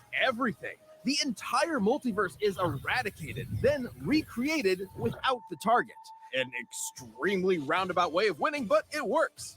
That's exactly what happened when Galactus used it on the abstract god of destruction, Abraxas. He destroyed the god of destroying things with a Happy Meal toy. It's like my therapist said, great things come in small packages. And the nullifier was key to Galactus's first great defeat upon his inevitable arrival on Earth. When that pesky Reed Richards managed to get his stretchy hands on the thing, Galactus finally backed down and spared the planet. Which makes no practical sense. The Ultimate Nullifier is a part of Galactus himself. It uses his own power. He can summon it at any time and even escape its effects by hiding in a pocket dimension. It even had the safety on. Maybe he was just bored. After billions of years of cosmic genocide just to survive, I'm pretty sure Galen forgot what it meant to be mortal. Perhaps that was the true evil all along, the slow death of Galen's humanity. Because what could be more terrifying than a being that sees everything and everyone you know and love as nothing more than his next meal? This episode of Death Battle is sponsored by BetterHelp. Whiz, it's getting to be the holiday season again, and I just know Mama Boomstick is finally getting me the new Dune. Would be near enough. Non ci interessa. In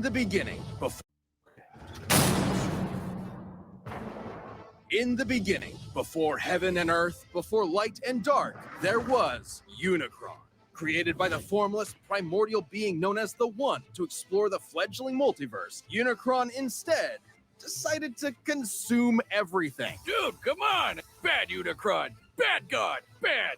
The One decided to split Unicron into two beings. One of order and hope known as Primus. Riccardo, il tuo audio è andato via di nuovo.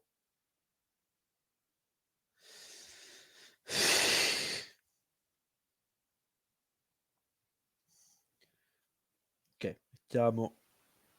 Oh, aspetta, ora parla. Va. Ora ti sento. Lo so perché devo fare stacca e riattacca internet quando succede. Stavi dicendo qualcosa prima? No, a parte sottolineare quanto Because Comics comincia ad essere un pelino abusato in queste Death sì. Battle. E quanto riguarda personaggi Marvel o DC, continueremo a utilizzare molto spesso questo termine. Perché tutti gli altri? Andiamo avanti, va. Everything. Dude, come on! Si è perso una battaglia incredibile, sì, davvero. Popeye contro Saitama è stata la cosa che non sapevo di volere. One of order and hope known as Primus, and the other of chaos and evil known as Unicron. Again, like all good sibling rivalries, they pushed each other's shit in over the fate of all existence. That is, until the goody little two-shoes Primus tricked his bro into imprisoning their souls in giant asteroids. Classic sibling prank. For me, it was the dryer. Primus terraformed his asteroid into what would later be known as the planet Cybertron, while Unicron did something different. Yeah, he turned his planet into a planet that eats other planets. Not only that, it can change its form into a giant, badass robot Satan! He's literally the first Transformer! And with this new body, Unicron would travel the cosmos, consuming planet after planet and universe after universe. Not necessarily because of any hunger or need, but because Unicron is the physical embodiment of death and destruction. He is literally programmed to destroy everything. God's gotta do what a God's gotta do. And good luck trying to fight back. Uni's robot body comes with a tractor beam, eye lasers, fire breath, a chest cannon, and an antibody system in case anyone tries to pull a Drax on him. Unicron can mentally dominate an entire race of beings, erase things from existence, warp the fabric of space and time, and even manipulate matter itself.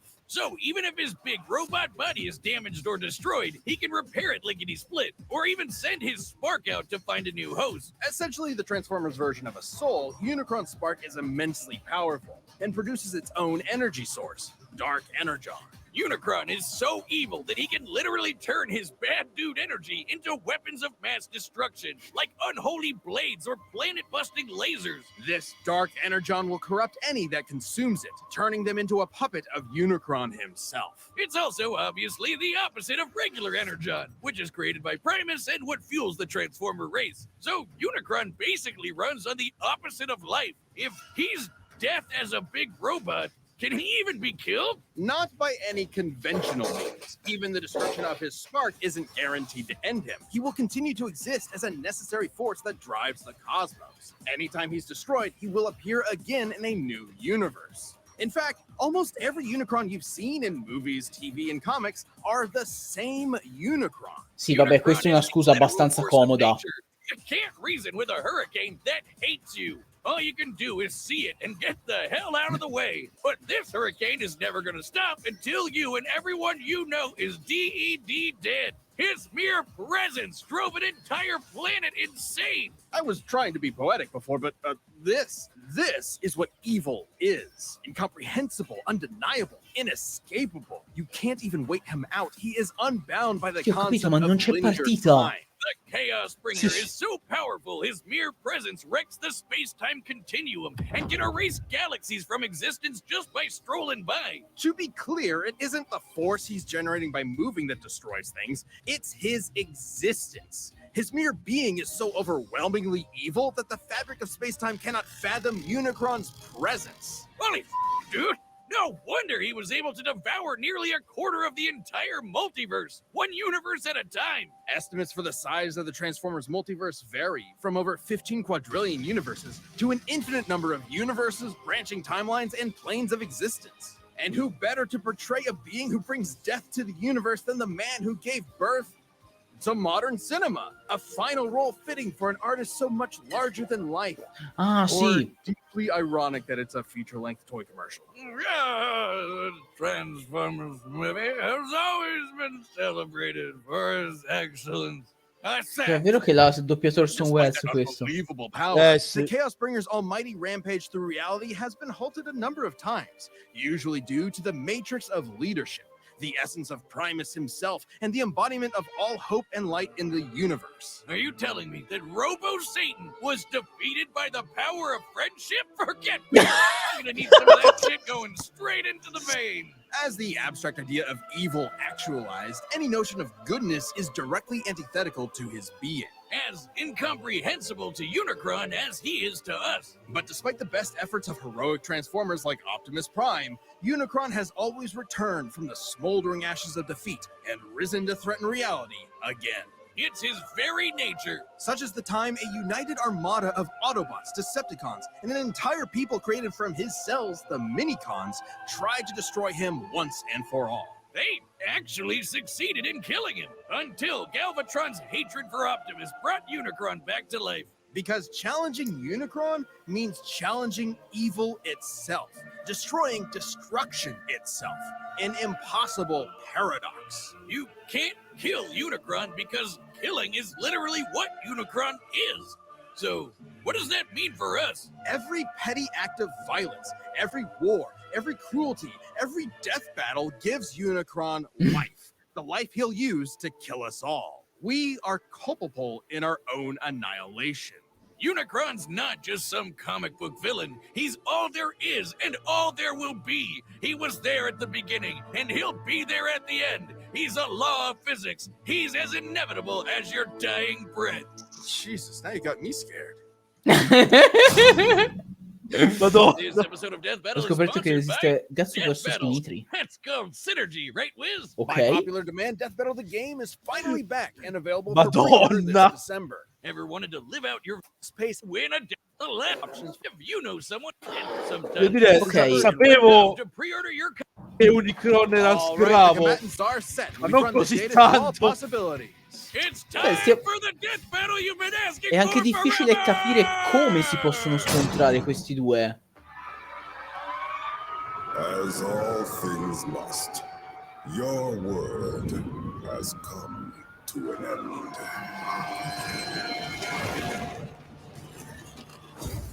Halt!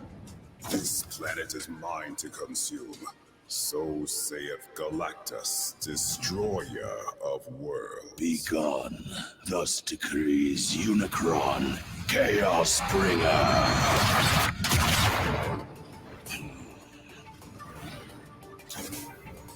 Ok.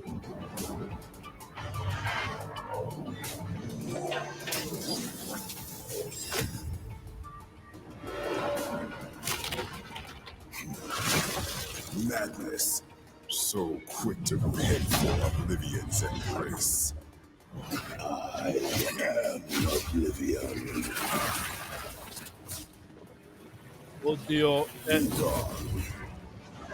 tutto questo è Quello era un buco bellissimo. nero. Nel frattempo l'umanità... No, l'umanità è morta, appunto. Sì, lui da terra.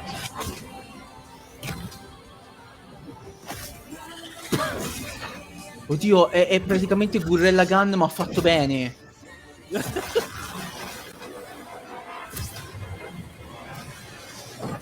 Cioè, mi ha fatto meglio.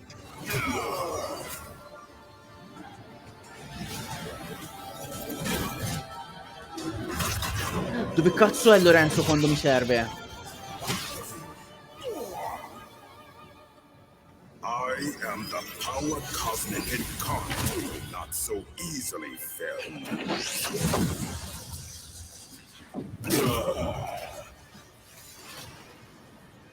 Fleeing so readily, Unicron. No, Devourer.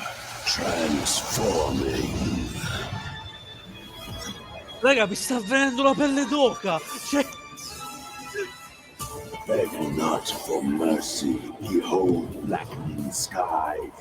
Against mine chaos, even gods will die.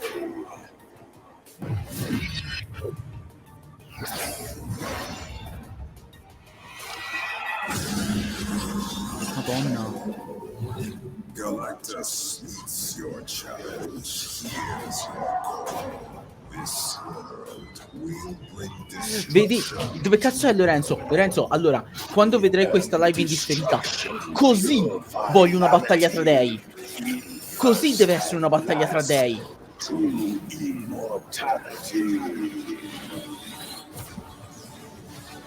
No, ma comunque il doppiaggio è incredibile. Sì. Sta venendo la pelle d'oca. E il cazzo duro. Return thy dreams to the void where none may hear your screams.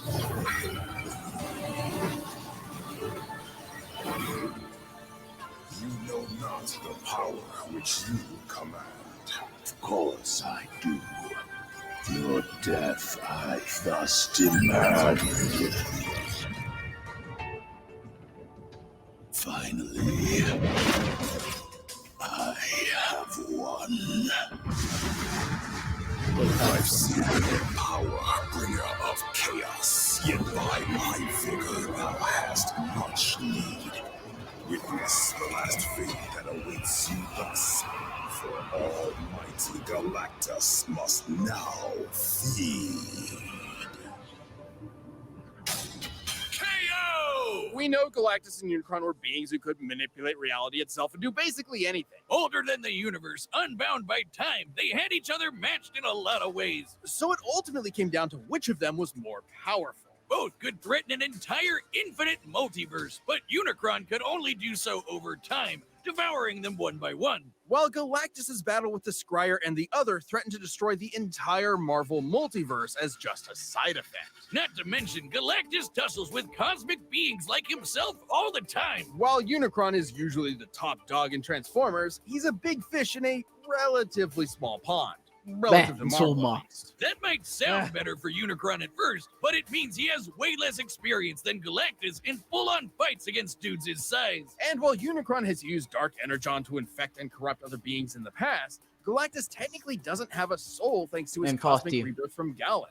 And he's fended off mental attacks before, so there's no real reason to think that would work here. And as lame as it is, the ultimate nullifier is just really, really overpowered. Despite Unicron being able to survive the destruction of his spark, the ultimate nullifier is significantly more thorough. Consider the time it was used against Abraxas, a being that embodied the abstract concept of the multiverse's destruction. Sounds like somebody you know?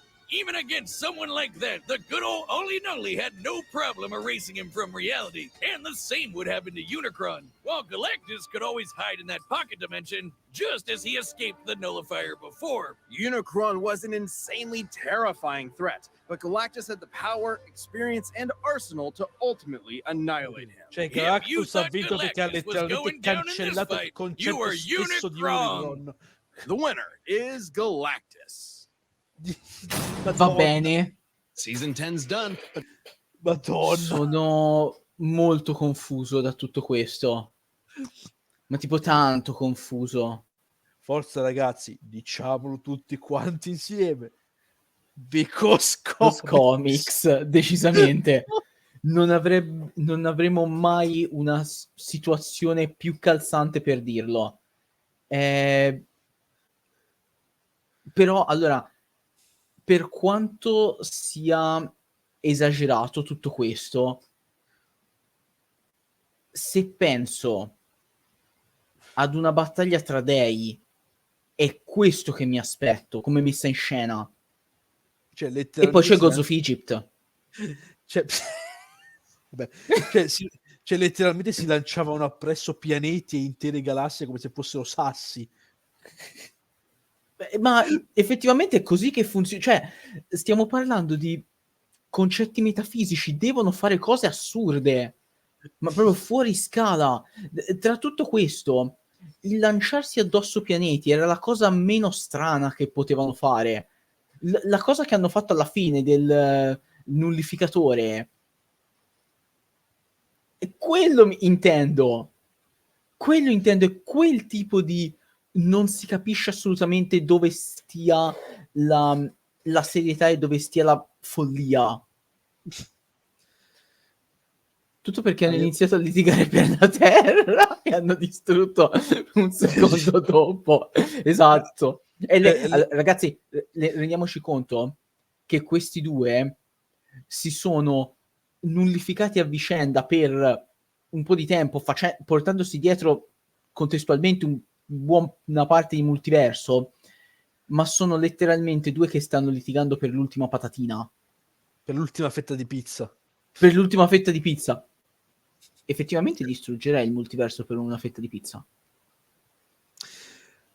Allora, abbiamo visto 3 scontri, uno più bello, uno più folle dell'altro.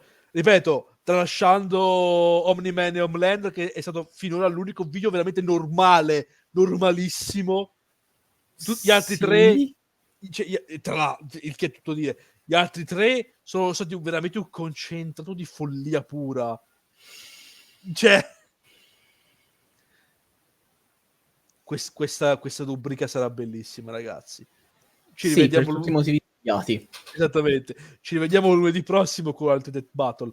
Per quanto riguarda questa settimana, vi ricordo che ci rivedremo invece giovedì, dove continueremo con Hazbin Hotel. Allora, le ultime 2 puntate. Yes, indeed. Le penultime 2. Perché poi appunto le ultime 2 usciranno invece il 2 febbraio, se non sbaglio. Perfetto. La live mi lagga e a sto giro non c'entriamo niente. Per una volta non è colpa nostra. Grazie ragazzi per aver visto questa live. La state guardando su YouTube.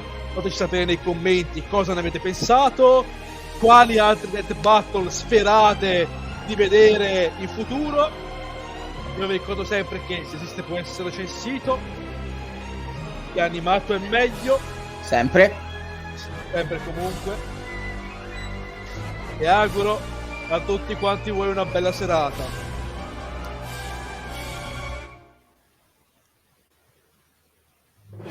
Ciao gente.